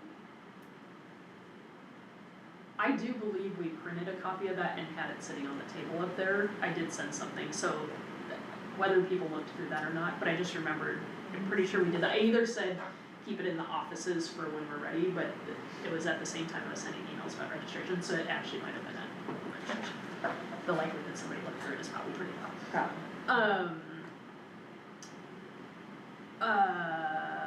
Okay. Personal electronic device, an awkward policy, to say the least, but the result of executive order from, the governor, and, there's a few, like, in general, I think it's the bell-to-bell policy, I don't think we're gonna receive big pushback from that. There will be kids that press it, those kind of things, and, as a staff, we all need to be consistent about it, and then we won't have as much pushback, those kind of things. There's a couple things in this executive order that make, that make things hard. Yes. So, one of those is, I probably jumped into what's hard about this first, but, in general, first bell to last bell, they need to be put away. There is choice in this to say, like say Ursula has the bags that they need to be in a pouch or those kind of things. One, those are expensive, and two, they like to trust their kids, and I do think there's value in an emergency for kids to have a device on them, and I think that's some of the pushback that we heard in the community in general about cell phones, that having access to it is not a bad thing, but it needs to be, not on their person, but like in their bag or their locker, and so they'll have, and in most cases, they have a backpack on them, it'll go into there, if they have a notebook, it can be there, just needs to be away. A pocket is not away, is the main thing. Okay, what's hard about this is, bus trips, especially for athletics, so there's a piece in there, and I don't see the language, can you scroll down just a little bit? It's about unless you're under the supervision of a bus driver only. Oh, this is the AR. Is that true, or is this the, okay. Well, shoot, somewhere in there is a reference to, instructional hours, under the supervision of any staff that's not, only a bus driver. So, if our kids are on a bus, which we don't do, but if the kids are on a bus and the only person on the bus is the driver during instructional hours, then they can be on their phone. But if there's a coach on that bus, or if there's a teacher on that bus and it's between instructional hours, they cannot be on their phones. That's what the governor wants? That's Yeah, in which, the like, executive order, which I seems like- like a pretty far, like, you don't work in rural areas that are on buses a lot going to games. So Yeah. the biggest pushback, and it wasn't even Or you're not pushback. a coach who's gonna get like 50 million texts from parents, Yes, like, yes, where are so you now? I talked Well, about it in the So, but coach- that's only during instructional hours. Yes, but we So, like, leave you're on at your way 1 home. o'clock a lot. Well, that's the thing. Yes. Yeah, it's like most And- of the day. Yeah. On the way home, they can obviously say, hey, we're in Bonita, but on the way there, you're not even supposed to be texting your mom. Right, and a lot of times they're trying to coordinate rides home, like who are. Or they're because- listening to music in their headphones, Yeah, which or- is fine. Yeah, Well, which is but actually. not with, so we talked about some things like, maybe looking at purchasing something to show video or, movies or something on a bus, like to have a couple spots, so. So are schools not allowed to make their own exceptions Yeah. when they want to? So, No, they're not. I- And that's the pushback. that's the Schools- hard part because it's executive order. I think that part will cave over time. I think, and what I told coaches is like, hey, right now, that's what this says. Here's where, and they didn't even complain about the like 1 hour drive to Eugene or the 2 hour drive to Mackenzie. They complained about our 6 hour drive to Baker, which is 1 day this year, 2 Yeah. days this year, right? And I was like, okay, that's worst case, that day's gonna suck, we'll come up with something, and that day will, I'm probably not supposed to say that, but whatever. That day will be less bad if we create the culture where on the bus, we're engaging with our teammates, we're Right. resting, we're taking a nap, we're having some connection time. So let's think generally about these 1 to 2 hour trips, so that that 6 hour trip isn't so bad, and like, that's just where we're at, and at some point I think we're gonna see where this lands. Here's my biggest, I did talk to other districts who were like, well, we're just gonna say instructional hours end at that, I don't read this that way, and When you there's board the been some bus. talk, right, when you board the bus, you're not in instruction Yeah. anymore, so it's over. My issue with that, what I asked them is like, so when your kid walks into my gym on the phone, what am I doing? And they're like, oh damn, and I was like, yeah, so I don't wanna. So like, Mackenzie showed up here at 2:45. And they're And they're not on in the instructional phone. hours, it was not their district, just to Yeah, be clear. but I, yeah, sure, yeah, but I was just saying.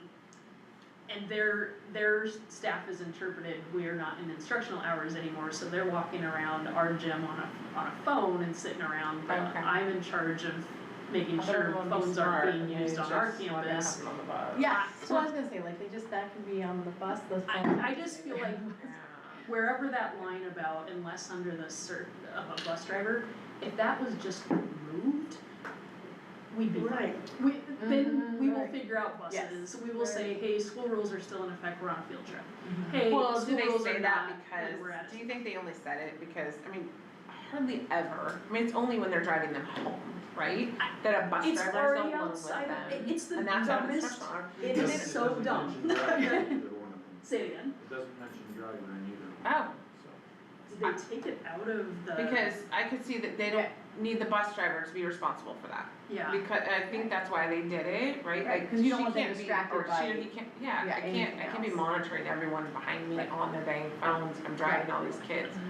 I'm Yeah. sure that's why it was well, more yeah, it's to keep the safety. safe, oh, for sure, Yeah, for sure, but. and it's only on rides to school and rides home that they're alone with a Yeah, bus it just driver. did not take rural sports into Right. consideration, and that's a But shame. even urban sports, like, they drive all over, like, Yeah, they have Eugene has to travel to like Ashland or something Yeah, for sports, so so it's like, it's yeah. not just rural. It's just like, sports, sports in now general. are not, Yeah. they're Not not international. regionalized like And they Oregon's used to the- be. It's a huge state. yeah. Our Having to county's drive terrible. across it, yeah, so I think, but, Oh, do you see it? Does it say it? no, I mean, But I mean, it's from the start of regular instructional hours until the end of regular Right, but instructional. you're not being instructed when you're on the bus. Yeah, so if it's not in this policy, I promise it's in the AR, and so that's, or not the AR, but the executive order, and so that's why I've been bringing it up with people. And superintendents pushed back hard on that part of it, so I was surprised when it still came through in the emails that it was still there, so, hopefully we'll change that, So I so. just think it's actually gonna be like, it's gonna be all sorts of problems, like, it'll be actually safety, cause like the coaches will have to be up all the time going back to talk to each kid, because the kid needs to talk to their parents, and so we'll have to be talking to the parents, but that means we're moving up and down the bus all the time. No, they'll just still be on their phones. Well, yeah, so- They will just still be on Yes, their yes, phones. yes. Yeah, and bottom line is, Yes, They're gonna be on their Yes. phones. but not with our approval. right, yeah, So, yeah. the other, okay, so belabored that point, but if you scroll to the bottom of this, The first part of the AR. I think it's this one. That one, okay, so go up just slightly, that paragraph. I don't understand this paragraph, I'm gonna tell you all that. So, I can tell you what I think it is. Yeah,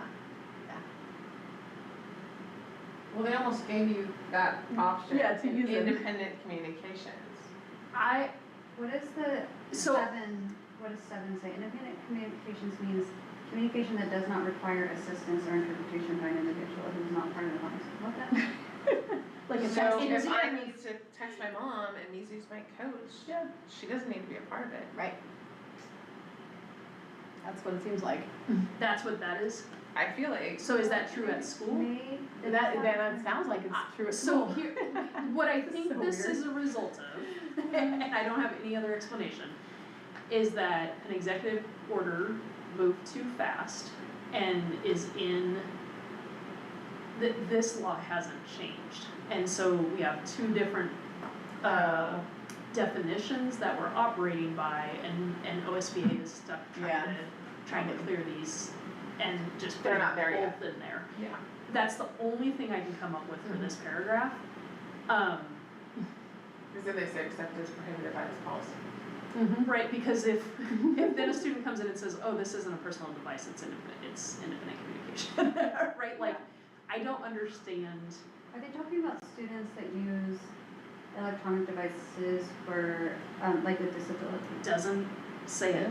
No, or like to support the academic activity, it could be an iPad, it could be 'Cause I think I for looked- videoing or photographing, Or and like, maybe that is they happening on a phone for some record- they reason, but record the teachers so that, cause they don't, yeah. like visually learn as well or something. But that would be in Well, no, a it had to do with 504, athletics. like all those Right. things would be in Yeah. Yeah. the exemption. IEP 504. And which is outlined here. I really don't understand that paragraph, like, and I can keep asking, but I wondered if any of you did, so, Nope.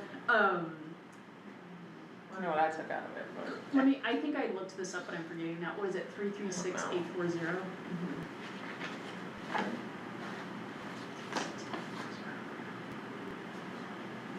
Let me make sure it's not specific to, no, it's called Policies for Personal Electronic Devices. Mhm. So there's a statewide policy,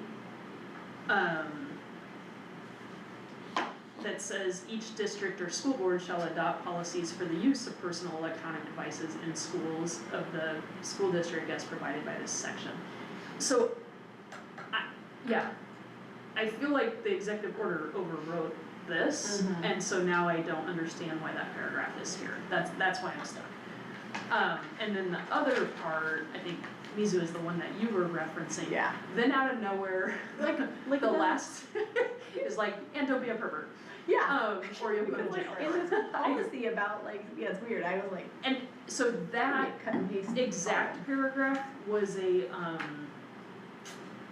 footnote it's a footnote in our current one, that somewhere in there it references like in alignment with state and federal laws, and it has a footnote, and that's what's there.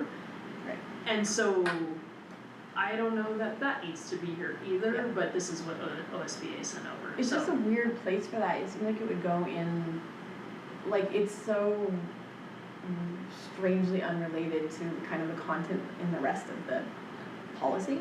But it's obviously, I mean, I understand that it's referencing, like, you want it in a policy somewhere, Yeah. but I just don't see, Probably not this one. well, yeah, I don't see why it's in this So one. is there a electronic use agreement policy? I mean, Right, that's what it would be. that's a law, like, where, Yeah, that was what it. that's outlined in like a lot of places, and I don't, like, having it in a board policy is good too, I guess, I but, mean, this is about communication, not about one. I don't Well, and really that's the thing, they're saying when or when you can't use it, and then you just If you say, but also if you do use it. Yeah. you do it. don't use it in this way. if you're on the bus, do Right. not do Right. this. Like, I thought you just said we didn't want them using it, but now if you're doing it, don't do that. Right, exactly, It's kinda exactly. weird. I agree, I feel like it shouldn't be there. Yeah, so, That's a policy for something else. Yeah. For like a They're, bigger you know, they scope. haven't taken their training wheels off yet, so this is just an attempt, and like you Yeah. said, it's gonna change. Yeah, They're just trying I to, think they're wrapping their heads Yeah. around it and the verbiage. so, I don't know if we just adopt as is and say, Knowing it's gonna we'll change, keep I don't think it updating as it matters. comes, Yeah. yeah, Yeah. or if it's like, no, that doesn't make sense, take it out, you know, Right. those kind of things, but, I will say that paragraph beforehand, I don't know how to, uphold it. I don't Yeah. see Does that make adopting something that we are troubled by. That doesn't make sense to me.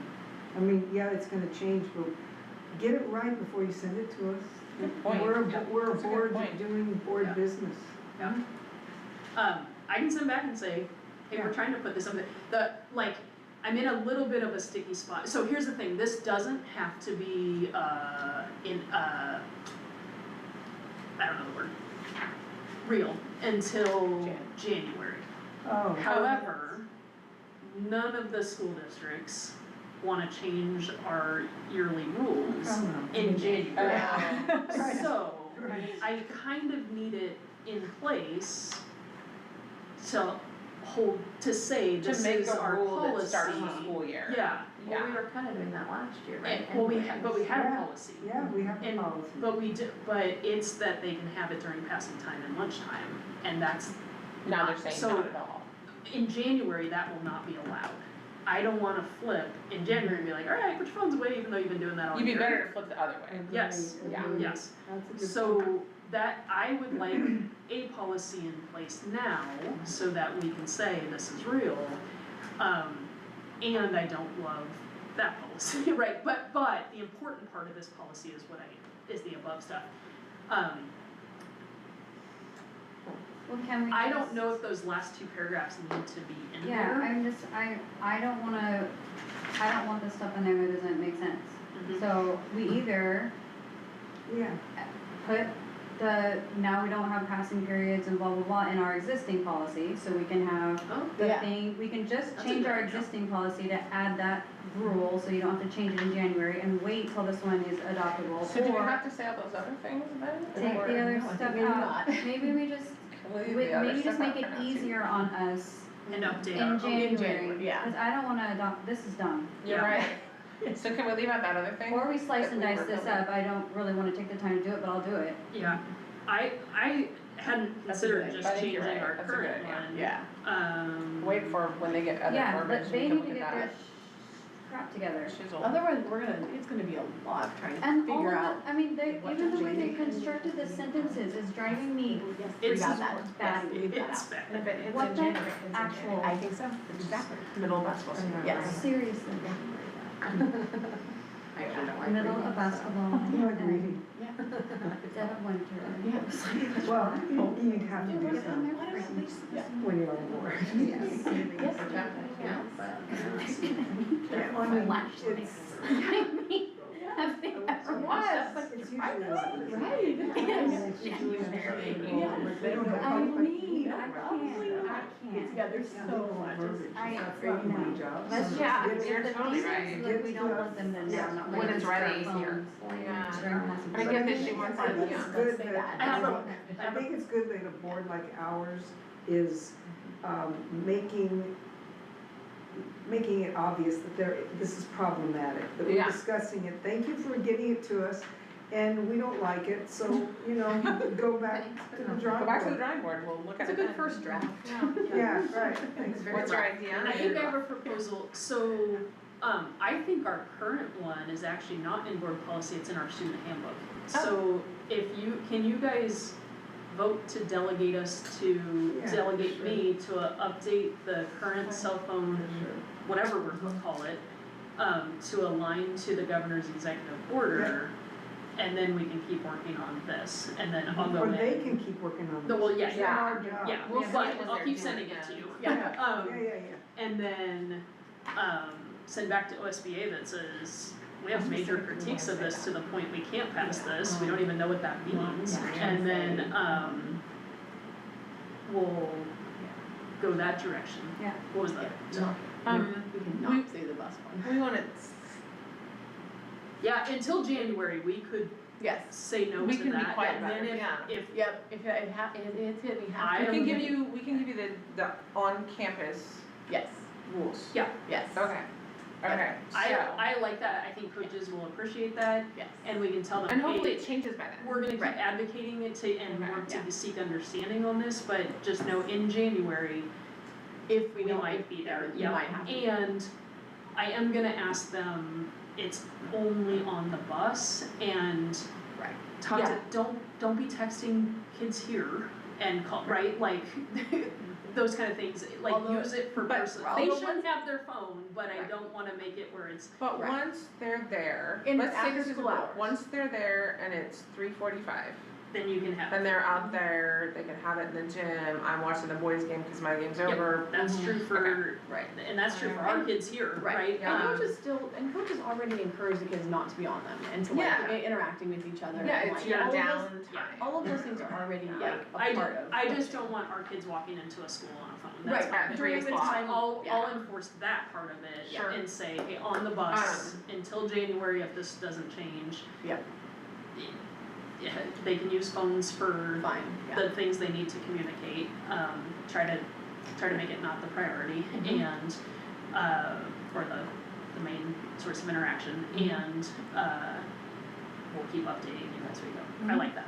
I'm glad to hear that the coaches actually Oh. do want to change the culture.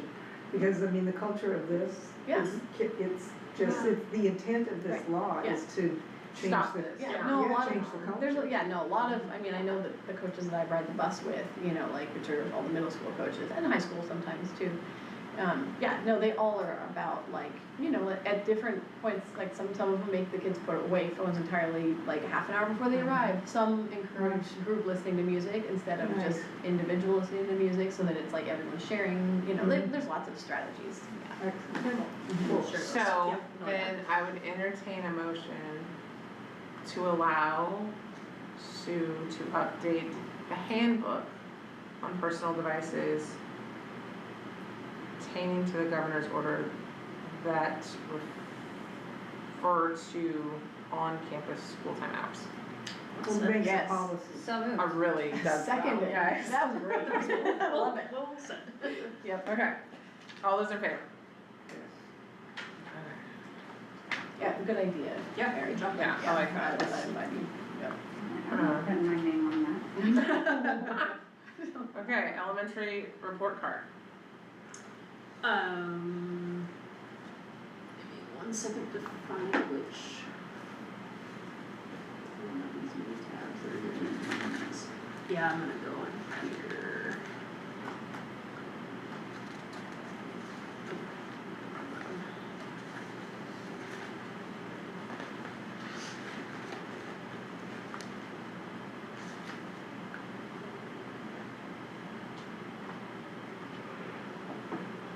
Okay. So throughout the second half of the year, I can't remember if it was just spring or before that, Beth worked with the elementary team. They had been doing some like, scope and sequence for, various content and prioritization of standards, and the feedback was, we like all this, but when we go to report on the report card, it doesn't match, and they asked multiple times, can we update this? And I said, once that work is done, yeah, cause you know what you wanna put in here. And so they got to that point, and we got some examples from other districts who had gone through that process in the past, that people I was familiar with, I could call them and say, can you send us what you have? And they used those examples from a couple different districts to come up with this. And in here, like this is kinder, I just want to show how that's laid out. So there's page 1 of kinder and then a page 2. And then second, third are all across here. I was just gonna show, actually, kinder sometimes has a little less, I'm gonna go to 3rd grade just because it's in the middle of the sequence and sometimes gives a better picture. So gives the purpose of the report card, tells who the teachers are for that student, attendance, meaning of 1 through 4, and that an NA means that particular standard hasn't been assessed during this grading period, and then updates in reading the different parts of reading that they're of English language arts, speaking, writing, reading, and where's the listening? Yes, sorry, speaking and listening, foundational reading, reading comprehension, and then a bunch of the 5 traits for writing. So that whole front page is English language arts. I keep trying to scroll to the next page after I told you how I laid it. And then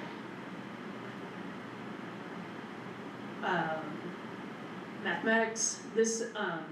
These are there's some work that has priority standards that's pretty shared out by national organizations that like everybody uses in curriculum and stuff. So these are those priority standards from that year.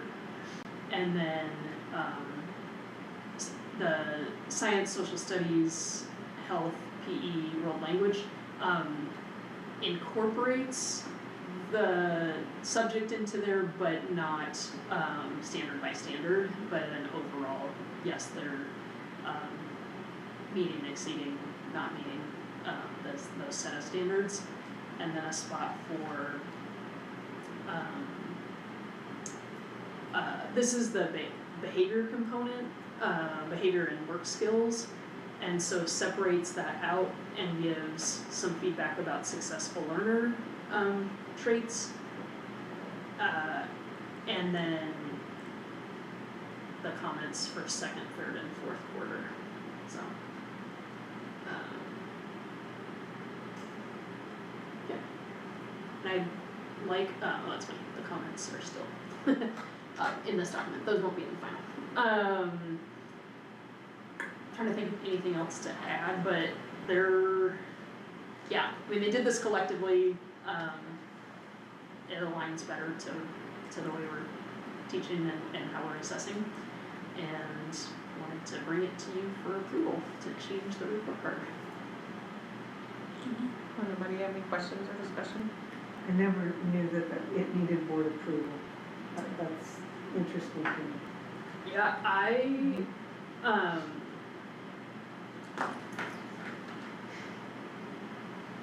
yes, and we could be wrong on it, but we want to make sure it's a collective communication. It won't Yeah. hurt, it's just Yeah. odd. Yeah. It's not Yeah. really hard. Yeah. But it's at the level of like, these are the, I mean, you approve curriculum, Right. I think reporting It's part what of we're, like, how we how we assess. communicate, and that these are the standards we want to Okay, cool. communicate on, I think So matters, so. Someone want a second? Second. Alright, all those in favor? Yeah, I mean, it's good. Well, that was a lot of good work for them, so. Yeah, and they're gonna be stoked that they don't have to do the old ones, so thank Good. you. You made their day already. Good.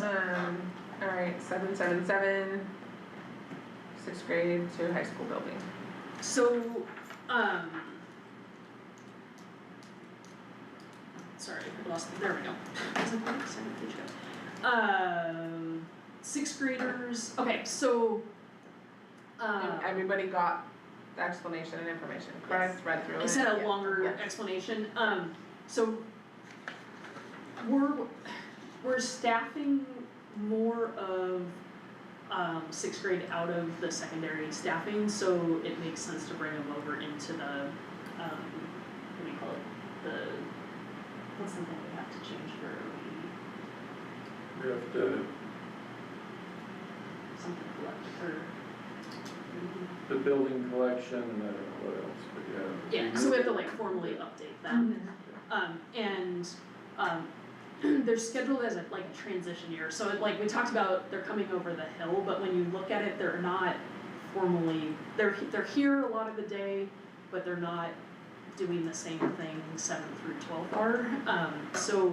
I think I sent out the schedule. You did. A lot of those classes are the same. They're already coming here for math. They're already going to Dewey for English Language Arts. They're already doing PE over here 75–80% of the time. And some of our specials rotations were happening here. So performing arts was often in this room. And that's true for our K-5 as well. Like, some of those are just hosted based on space in a room on this side of the hill versus the other side. So the main change, and I tried to explain, we had to go back to the drawing board on the master schedule for high school because our 10th grade group is so big that I can't combine them in classes with 11th graders. And our whole schedule was built on 10th and 11th combining and doing like a 2-year rotation in those combined classes. This 10th grade group is too big. I'm gonna have classes of 30 if I do that all day long, and also with our highest needs group being 10th grade. So the request, perhaps all year long, but especially the second half of the year from every teacher, was how do we find a way in the schedule to break up that 10th grade class a little bit and help get them more spots. And I said, I already have to go back and redo this because I can't have classes of 30 all day long. So when we went to the drawing board, what that requires is another section of math, another section of ELA, and something else. And that meant that Dawn and Garrett weren't available for specials. And so, like Amy said, I don't quite understand how 10-11 impacts 6. That's why, is because we share so many staff on the two sides that I had to pull them. And then it's like, okay, well, what can they do instead? So that's why the rethinking of specials even was spread from that change. So where we landed, one other thing that I want to explain. So the ELA curriculum for EL education, the K-5 model is 2 hours a day for kindergarten through 5th grade is 2 hours a day. 6th grade is written, all middle school they start with 6th grade is 1 hour a day. And we were struggling with when after Molly teaches that hour and 6th grade comes back over the hill, 5th grade's still doing their second hour of ELA instruction. How do we meaningfully weave 6th grade into it? And for the first 2 years, well, yeah, for the first 2 years it worked for various reasons because they hadn't done that curriculum yet, and the further they got into the curriculum, the more it didn't make sense. And so we made it work, but it wasn't easy both those years. So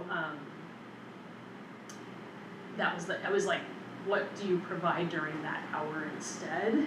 And Tucker had an open period, and kids love the garden, and at 6th grade, like being outside, being active during the day, getting more science built into the curriculum, like there's all these reasons that gardening could work really well there. So when we put that in, then it was like, well, they're here 4 periods a day already, what happens with the rest of this? And so as we started going through it, it made sense to do a humanities block over here. That's the one class where they're with another grade level, it's 6th and 7th together, and then with another class on this side. And then the last 2 periods of the day, they're going back to elementary, and doing a skills block. And then, they're with fifth grade, 2 days a week will be an hour of PE, and the other 2 days a week, we're gonna do science with sixth grade. So, anyway, it's like a transition year. On paper, we're gonna move them to the secondary, cause it's easier to add 2 teachers into our system versus 4 into theirs. But they're like a combo transition on And both sides I of would say it made sense after the full explanation, I don't know if you agreed. Originally, it was kind of like, what the heck? Yeah. And I mean, honestly, didn't have a clue, I knew they were coming over here for math and language arts and stuff, but didn't have a clue of what the spectrum, how it's changing. Yeah. And I looked at it as it's a huge, like you have to classify it. Yeah. Like you have to classify the difference. We went from a pre-K or K6 Yeah. to 5, and then are technically saying over here, and that's a big deal. Yeah. And to not have had knowledge of it, that's what. Yeah. And then one of the explanations, I don't think you meant it in that way in the end, but it all came across as a facility issue, a spacing facility issue, and not how you explained it later. So that's why it was confusing. Everything was like, we don't have space for this, we don't have room for this, and someone's gotta go here for this, and so it didn't make sense, because it was all spacing. Oh, it wasn't solving what you had explained. Gotcha. In hearing you say you're bringing sixth grade over here, didn't solve a spacing issue, that was still a problem over there. It didn't solve, when I read all that, it didn't solve, Yeah. and I still don't know if that solves any of those other issues. It solves, Yeah. in the end, problems you were having with accommodating the sixth graders the way you needed to, and how it helped the schedule in a whole over here, and so I think it all works in that sense.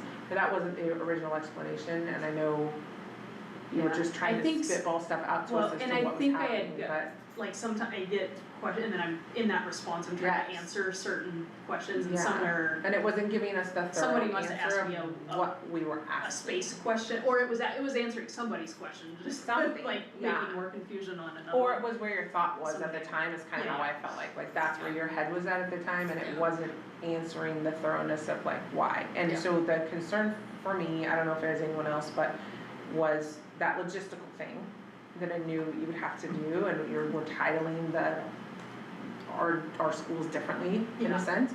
And I was just worried about, it's not safety necessarily, I guess that's part of it, but just the whole, just everyone being around everyone and maturity issues. Yeah. I know you say you have safeguards and different things, ways you've spaced them out. I still worry about, and I guess in the end I realized maybe I'm worried about because I see things at the high school level that I'm like, I really don't think that should be happening, or even dress-wise or whatever.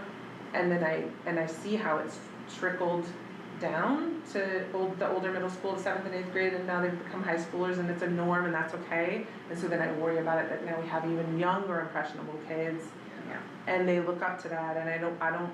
Yeah. I want them to stay kids, and I don't want them to have to hear interesting conversations and see interesting things and see maybe dress inappropriate things that are happening, like, and then that it becomes a norm because we let it become a norm. Yeah. So that, and then I realized that maybe I just need to worry about that all the time now, and make that the thing I'm concerned about, because then it won't be a problem. But I just want you to know that that's where I thought, and I hope that you're staying aware of it. For sure, and just one other thing that factored, in a different way that factored into this, not quite as much this last year, but definitely the year before, our 5th graders were growing up too fast with our 6th graders and needed to be separate from them. And I think we saw it in when I say that 2 years ago, I mean it in all the ways you're thinking right now. When I say we saw that last year, it wasn't in those ways, but it was definitely it showed up in different ways, that there is a difference between 5th and 6th graders that matters, that is making some pretty tough dynamics in that 5-6 combination, and it's been our biggest group for all 3 years I've been there. So, for similar reasons, like, I think my first year when I got here, at one point I just asked the question, like, how come cause everywhere else in Oregon, sixth grade is part of middle school, but I know they're not with high school, so it was Yeah, more they're just a separate question, right? buildings. My own kids were at a school, so I just asked like, how come sixth grade isn't part of middle school, was more just curiosity, and there was a definite feel when I first got here of, oh no, they're too young, and then pretty quickly, I didn't hear it as much that first year, but that second year for sure, it was like, oh, we gotta get them away from K-5 kind of thing, and so I was listening to it more, and then last year it was not in all the ways that we're thinking, sex, dress, those kind of things, and I don't mean, sexuality, but,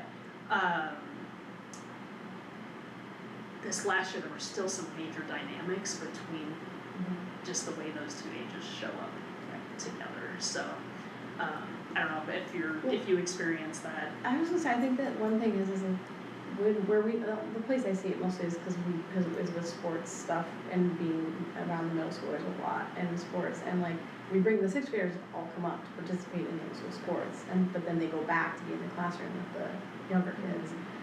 And sometimes fifth graders do too, but not as much, yeah. And two things about it. One, they're exposed to those seventh and eighth grade kids already, and then they go back to the elementary and around and Give back that exposure. Yeah, and so like, that's kinda like, I think contributing to that issue. But then also what I definitely see throughout the year, the sixth grade year, a real change in those kids from the beginning of the sixth grade year to the end of the sixth grade year. It's always the spring where Yes. that other, and the dating Yeah, gets really big in Yeah. about February every year. Yeah. And then fifth graders are Like, sucked into boy, it, band, girl, and it's, band. Yes. like, oh, yes. And they're dating like seventh and eighth graders and Right. and they're in love with everybody, and like, So- it's just, and it's sixth grade nature, that's actually Yeah. Right. correct human development. Yeah. Right. And it doesn't necessarily need to be, and it comes with, right, like, Yeah. a reality of a world where they have access and knowledge of things that I don't even know about, Yeah. right? And Yeah. so, don't want our fifth graders Right. don't necessarily need to Exactly. learn it before they're Yes. doing it. Sure. And so, Yes. that's something. And I agree, that could help, I mean, I know you and I had the maturity conversation, I liked the knowledge of what you guys had done in the past, since Michelle's been around a bit. And then, but I think because of that, like, I just think overall, I know it's hard, but I think overall, we could probably do a better job, middle school and high school, of controlling a few things that are a little bit more inside of our control, that maybe would help. Make that an environment. Yeah. Yeah, like, I mean, they used to be, there was a change already. Now we're going back to the way it used to be, Mhm. long ago. Yeah. But those were different kids and those are different different times. times, different And, exposures. I mean, for sure, and I mean, even just physical maturation is changing earlier with, I don't know if it's hormones, Probably diet, who knows? That's what I mean. Yeah, hormones The in our hormones diet. in the food, right. Yeah. My big concern more than anything was that I didn't know about it, and because I interface with people, I don't want to be caught off guard. This has happened Yeah. many times, and it's not, every superintendent does it, Yeah, intentionally, unintentionally. Yeah. So, just, we are the administrative team, we need to be on the same page so that when someone says something about this, I'm not pretending I know what you're talking about. Yeah, cause you hate to say, what? Yeah, I So hate you that. don't, Yes. Yeah. then you Totally. pretend and you're like, Yeah. I'm gonna get whatever from you I can because I don't have a clue. Yeah. And the prevailing wisdom does change, because I've been doing a lot of reading, and so much of what I've read says you wanna keep your sixth graders in elementary school. And then, that's gonna change, yeah, and it is changing. Yeah. So I kinda leave it to you. You're the expert, you're gonna advise us that this is going on so that when we go out there in the world, we can talk about it. and maybe that's the part of the email that, now that I'm thinking about what I was thinking about, one, full apologies for not contacting you guys. Scheduling happens later in the year, we weren't meeting. And I think that's where I made the comment. In my head, it was a scheduling and facilities type, like, in my head, I was thinking as principal doing all that and not, superintendent. Does that make sense? And so Yeah. that's what I think I was trying to explain Yeah. in that last comment that didn't land right. Yeah, you're trying assuming to that's the solve right one. the And so, on-campus problem. and really the telling ODE, Jamie, like, a couple weeks ago was like, do we need to tell ODE this? And I was like, That was I the have first no place my clue. head Yeah, went and it was, just- we're titling ourselves. and I think that's the, when you have two hats, your superintendent and principal, when I'm scheduling, I'm in principal mode, and I forget that I'm also making decisions that could be a superintendent thing, and this one got into that, and I didn't even recognize it until Jamie said something, and then I sent it to Jaren and our folks at the ESD that support to say, do I tell people, does this change, we're split, you know, and then I got a question from one of you, Me, it was Edward yeah. first, almost like 2 days later, 3 days later or something, and I was like, oh shoot, like didn't even dawn on me, and like, full apologies, it should have, and it didn't, so, yeah, hopefully there's nothing else happening right now that I should be telling you about, but I will do better on that. In the spirit of, separation, I know there had been an idea floated around about meal time. During lunch. Yeah. is Yeah. that- So some of it's the building being done, what I don't wanna do is send middle schoolers over there with contractors that are in the hallway, it's more interaction, like, so that needs to be done first, which means, I keep thinking it's gonna be done the next week, so It's that- never gonna be done. It's never, we're doing that building forever. I know. Well, once we start the kitchen, that'll be true, it'll just be it forever, so,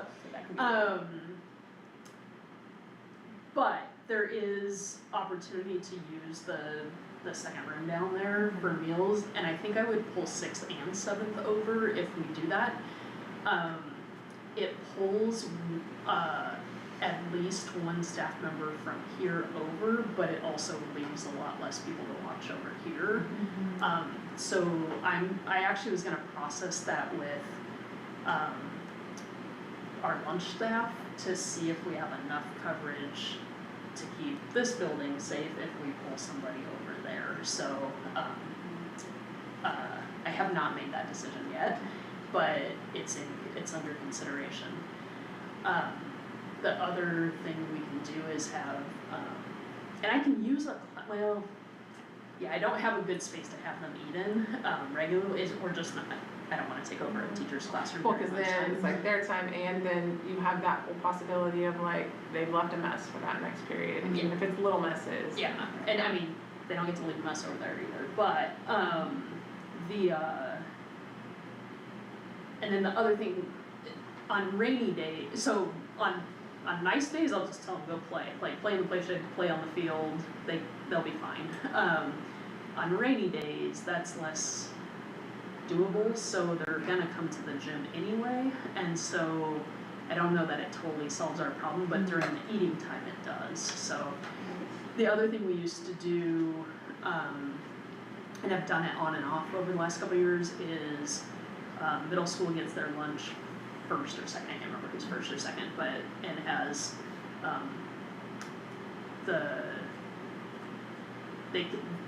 that first group can't be in the gym for the first 15 minutes they're eating, and then they switch and the other group comes in, I think we end up doing 10 minutes, and then the other group comes, it splits them at least for the line and the initial eating and the initial hanging out, and that's something we can put in place too, so we'll look at, I'm gonna work with staff to figure out what makes the most sense there, and then we'll keep, obviously if we identify issues, that's when we come back and be like, just kidding, let's try something else here, so.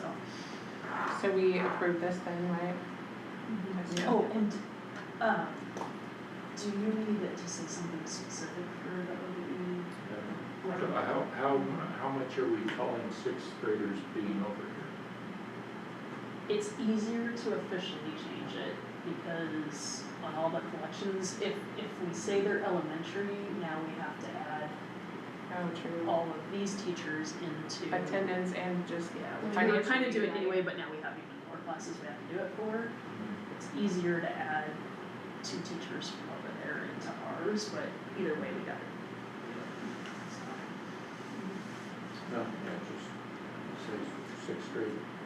Yeah. So do we say, Middle or do we school. just say 6th grade becoming part of the middle school, or do we have to say like district-wide what we're classifying that as? So like middle school will be now 6-3. Is that fine? I think that's good enough, yeah. Okay. Does that work? We have to submit something from board minutes to what we're doing, so I'm trying to figure out. So I would entertain a motion specifying that 6th grade is now part of the middle school We might even say as a transit, during this transition With- year. or like, as a 6th grade transition to middle school year, something like that, so that it says they're elementary and middle school, but on, maybe that just makes it complicated for Let's us. just specify. Ignore me. Okay, Did you ask somebody at ODE how they need it? How does it? I don't think it matters. Okay, yeah, just say what you were So I saying. It'll- entertain a motion, I don't know what I said, To- stating that the 6th grade is now part of the middle school. Right, so that, or that our middle school Our middle school is now 6 6, through 7, 8. and 8. Yeah. Okay, So, Second. all those in favor? Okay. Discussion items, board retreat planning, we brought this up because last year we did a board retreat, and so then we had a share out, right? Yeah, it was on last year's agenda. And that then, we but we pulled didn't this do year's. one, so we just put it on here to say, do we wanna do it, right? We don't have to do it, No, I mean, it's good practice to so we kind of go can't over do the it. whole, you know, So we put it on here so we talked about it, Visuals. so Right. we're telling everyone to talk about this. Yeah. Yeah, I mean, it would be good to do, I think, as a board. is this where we're gonna employ someone to lead us in this, or? We didn't last year. No, last We time, took remember, our- we went to your at your house, house. Oh, yeah, man. we chatted about That's right. goals and things or something, right? yeah, we went through and updated the vision and mission and goal, or, anyway, all that. We're the same board, so I think reviewing that, but I don't think we need to go in and Yeah. like fine tune it. And then the piece, there was something we were gonna do as a follow-up. I think the board self-assessment process might Yeah, make we sense haven't as done that. the next That step, does, that would be good. on there. Okay, so. And I think I think I got all the materials for that, and I think if I recall, we talked about if we wanted somebody to facilitate that, because OSBA offered it, or just use the materials that we found, and I think we landed on doing that ourselves in the future, but Okay. just. So then, do we just need to discuss when we wanna do this? Like September, exactly, am I thinking right? Or October? How about October? And so if we wanna like land on October, then should I just throw out dates like normal? See what Yeah. sticks, like do we want it like last time I think we did like a daytime thing, so that's kinda like on a Friday. Do we want that, right, not an evening thing? Yeah, Okay, alright. So. And we can I don't know. figure that out with Okay. schedules, but just We get. get like some dates, especially, Yeah. is that? Yeah, Fridays during the day are great. Okay, so everyone like October? Mhm. Okay, and then it'll be on a Friday. And then we'll decide on like timeframes, we'll see what works for their schedule, and then we'll kind of throw out ideas of whether it's here, there, wherever, right? Okay, Mhm. alright, okay, alright. Just as a note on where, What's that? and as just a note on where you have it, it Yeah. is supposed to be open to the public, so. Right. Right, we did. if And you want to invite the Well, public last time we to- didn't have it, it was we zoomed, Zoom. we streamed it. Zoomed it. Yeah, we streamed it Yeah. so that Mhm. it can be, so. So we didn't have lots of people where. Right, like we don't have to have a time for public comment in it or anything like that. We just have to show them what we're doing. Yeah. Okay. Alright, assessment Division 22 update. Okay, so I got a response back from what we sent, it took a while. And in it, it said, it essentially said we need to add a sentence to the resolution that if we don't get a hold of a family, the default is to test. And I wrote back, offended as a superintendent in what we did, not as a board member, and said, where do you have authority to tell us what goes in a resolution? We don't tend to write resolutions towards deficit, like, when we don't get a hold, hey community, here's our resolution, but if you don't talk to us, this is the thing, we don't write them that way. And I said we'd follow the TAM, which assumes that, so now you don't have, anyway, like, that's no trust in me as a superintendent to do what I just sent to you. I'll just keep And- contacting the people until.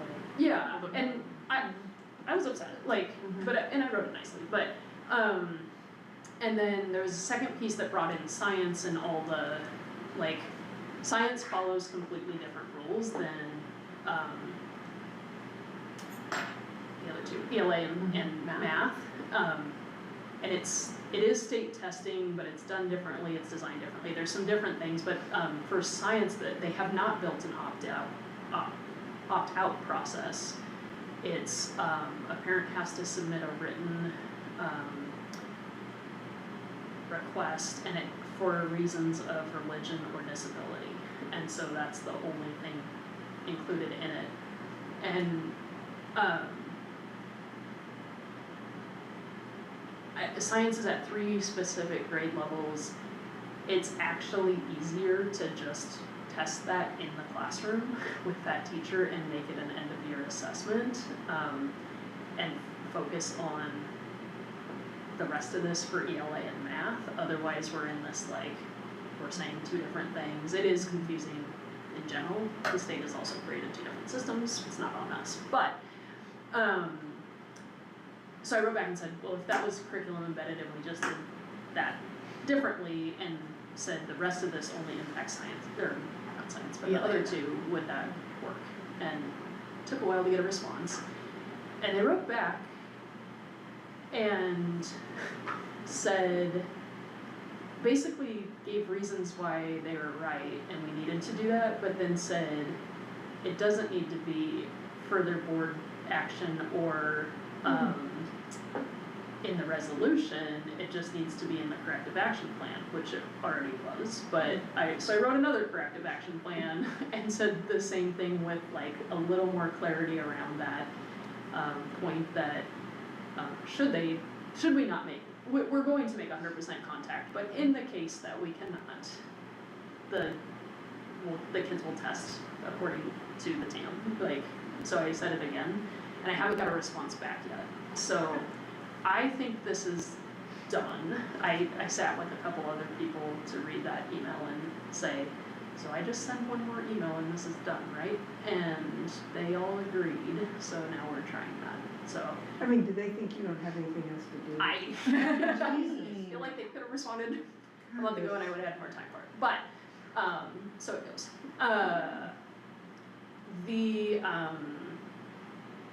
So anyway, my hope is that what we did last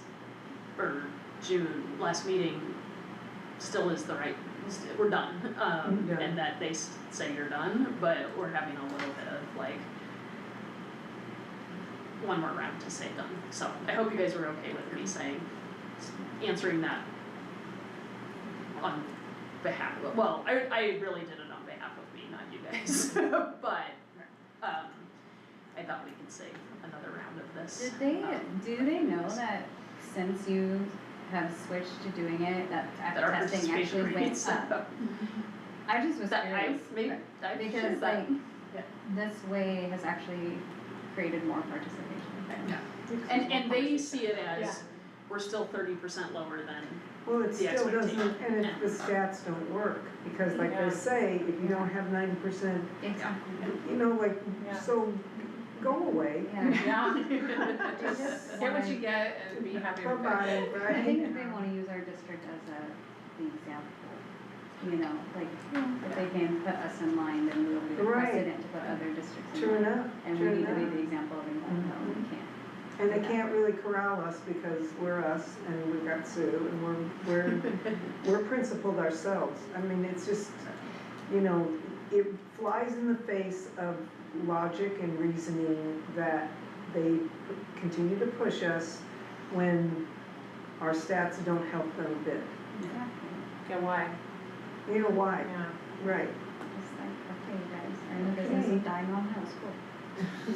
Yeah, I mean, that was what my first draft said, but I wrote it back a little. I just was like, the whole like, if I say we'll follow the TAM and the TAM requires sorry, well, I don't even know what TAM stands for, but it's all the rules.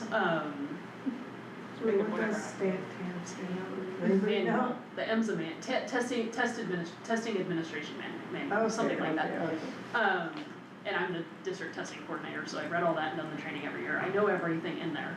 And if I say we're gonna follow it, I It already don't says know it. why I need to pull out one line from it and say, especially that one. Like, I could pick out any line from it and say, we'll cover instructional materials on the wall too. Like, I'm not gonna do that for all of it, so. Anyway, I'm hoping this is done. If we get another email that says we still need to do something. Somebody Sort of thinks they're really send them an important email. over there, Yeah. telling you. what Obviously, to they do. have a lot of time on their hands. Oh, right. Yeah. Except they take weeks to refine. Yeah, right. I mean. The one thing I will say, like, I feel like I'm a big advocate for ODE and people and, I will still be, and, like, this particular one feels like an overstep and a reason that superintendents might not advocate for ODE sometimes, and so, like, I'm trying to not let it cloud. There's a lot of good work that happens there, and Yeah. this For is sure, but boards, you know, we have to interface with ODE as well. Yeah. And so, like, you know, cut us, you know, give us some credit for what we're doing and stop micromanaging us in our little district. We're, you know, understand the state has to operate the way it does, but, you know, there's also individuals with critical thinking skills that are not utilizing those. It's how it feels sometimes. You gotta trust the people who are closest to the work. And Right, you're like, right, we're right, doing what is. And if Oregon best is for local the control, Right. let some local control happen. Yeah. And I get, and push, like, the push on it is fine, but at some point where this was a big compromise on our part, Sure, yeah. acknowledge it and stop pushing, and that for me was the like, Yeah. nope, if you don't come all the way over here and say the thing we said at the beginning, then you're not, no, that, like, that hill, you're gonna die. We went and met you partway up the hill, join us, so, yeah, anyway, that's the update there. Okay. Sixth grade scheduling, We we did. kinda went over that. Yeah, we just had to have the action items. Instructional materials reconsideration committee. So that That's was the last year, I think Mary, this was your recommendation, but, as part of the conversation about,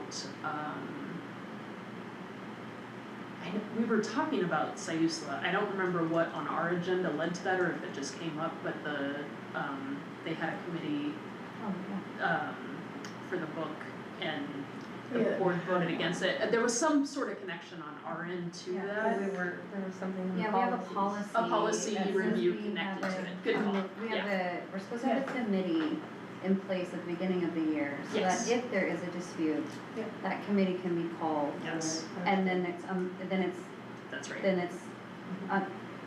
as unbiased as it can be, because then we're not finding In people. Right. response During to In that. response We don't to even know it. what the Yeah. Exactly. complaint is, Mhm. yeah. So or the that's, reconsideration. so I guess the discussion more was that, putting that on there, and then maybe, I don't remember how many people it needed to be or should be, but just maybe as board members, finding a person to and asking somebody, kinda like we do for the budget committee, we all Have a standing kind of, committee. yeah, there's some folks that we asked back, and then we all kind of collectively reached out to new people and asked them if we have somebody in our networks or something. And then Do we need something written to, I mean, we're gonna go recruit somebody.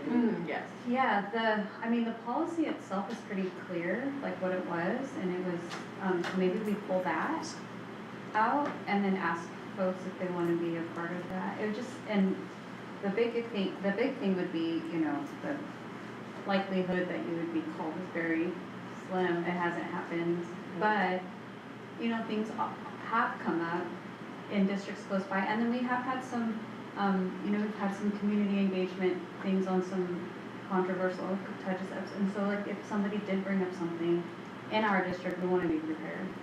I like that.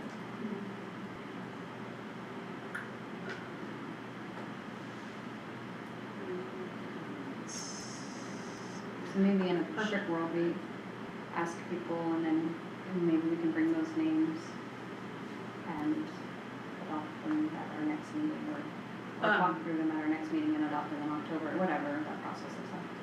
IIAAR. That's the policy. I should have said that's the policy first, I just started saying letters. Yeah. Sue's having a stroke. No, it's not. Alright. IIAAR. Section F, has reconsideration, committee, now I am. Struggling. Anyway, it's long, so I'm not gonna, I thought it was gonna be just a couple lines and it's like 12 parts to it, but when we look it up and if we're gonna, oh, actually, hold on, but it does say, holy cow, 9 members. Did we talk about that last time? It was a lot, we did talk about this. We talked pretty So, extensive about this. Yeah, one Did we not? teacher, Yes. one That's teacher right. designated annually by the superintendent. That's nice for them. One school librarian designated annually by the superintendent. One member of the administrative staff designated annually by the superintendent. Everybody's gonna love you. 5 members from the community. See, that's where it was like one person a board member. Yeah. That's right. And then 1 student selected annually by the student council. So I can Yes. take that to them. Yeah, So if you guys work on the 5, I Yeah. will figure out the 3. So it's not us, you said something about a board member. 5 community members, So we would so each each board try member and is recruit responsible one. to recruit one Oh, person. okay, that's what you were saying. No Okay. board member, cause they Yeah, would be cause we're not a bringing, part of it. they Okay. would be bringing their recommendation to the board. Okay, so y'all have to find someone. No problem. Please email that policy. Yeah. out to us. I know we The can pull it. whole, That the way whole we- Yeah, policy. cause then we can Say it have smartly. something to Yeah. refer to when we're talking to Yeah. people, and here's the, yeah, thank you. So what's our outcome on this? She'll send us the thing, we'll know what we're talking about, Yeah. and maybe, do we just have a goal, like, by September, you tried to come up with a committee member? Okay, Yeah. that's your homework for the month. Got it. Okay. How awkward. You're crappy at homework, is that what you're saying? I read that, they were like, This one time. remember that when we were like, Yeah, we were like, don't get that what? down. This is Zero. Getting somewhere. We should have been doing this. Yeah, This I is was something so that I Yeah. like. after everything that happened with the black people, Like, like, oh, this that's is what what we you said. should have. Yeah, cause you don't wanna be caught. Yes, and with this. Okay, so we'll come back to that. In my Regular, Yes. it's like a joke. Okay, so do we get any public comment over this Get your face on that. almost 3-hour span of time, Jared? Yeah, really.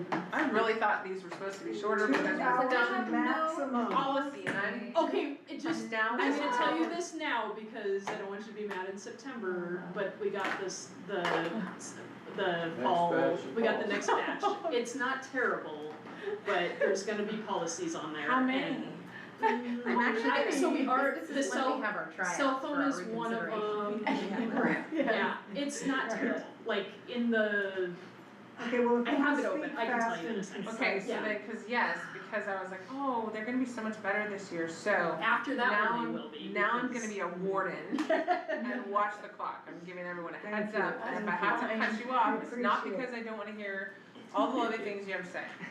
We also didn't meet in July, so we Right, had that's two true. meetings. And in this There's a one's lot of July. like always- business, it's always heavy, so there's a lot of like Hopefully business. this is, Yeah. this is Okay. not the norm. And so we're all gonna work really good on condensing what we have to say Yep, and not stumbling and taking too long or right. not listening and then asking the same thing, okay. Okay, so no public comment, right? Okay, so is there any comments from the board? I have two quick things. Make it One, really quick, one was that I sent you all the AI article. AI developers are cautioning us with our students, so that was supposed to be on today's agenda, I'm glad it wasn't, so can it be on Yep. October's? Yep. And then the other. September, how about September? Want Never that? mind, that's what I meant, Okay. I don't know what. Whatever is next. Summertime. Yeah, and the other thing is I was at the Hall of Fame, the first annual Oh, yeah. Hall of Fame auction, and it was so beautiful. And big up Zach and Carrie, because Yeah. they did Yeah, that's awesome. an amazing job, and it was so packed in there. $6,000. And Oh, and God, it's I so wanna throw good. Cassie in there too, Yeah. because she Oh, did true enough, all of that true enough. food. Yes. It was yes, really yes. good and wow, was it a lot. Yeah. So, No, yeah. a beautiful event, Alright, first annual. What's that? Oh, your barbecue? And your barbecue, R.I.P. and, to my barbecue. oh, yeah, Happy's barbecue too.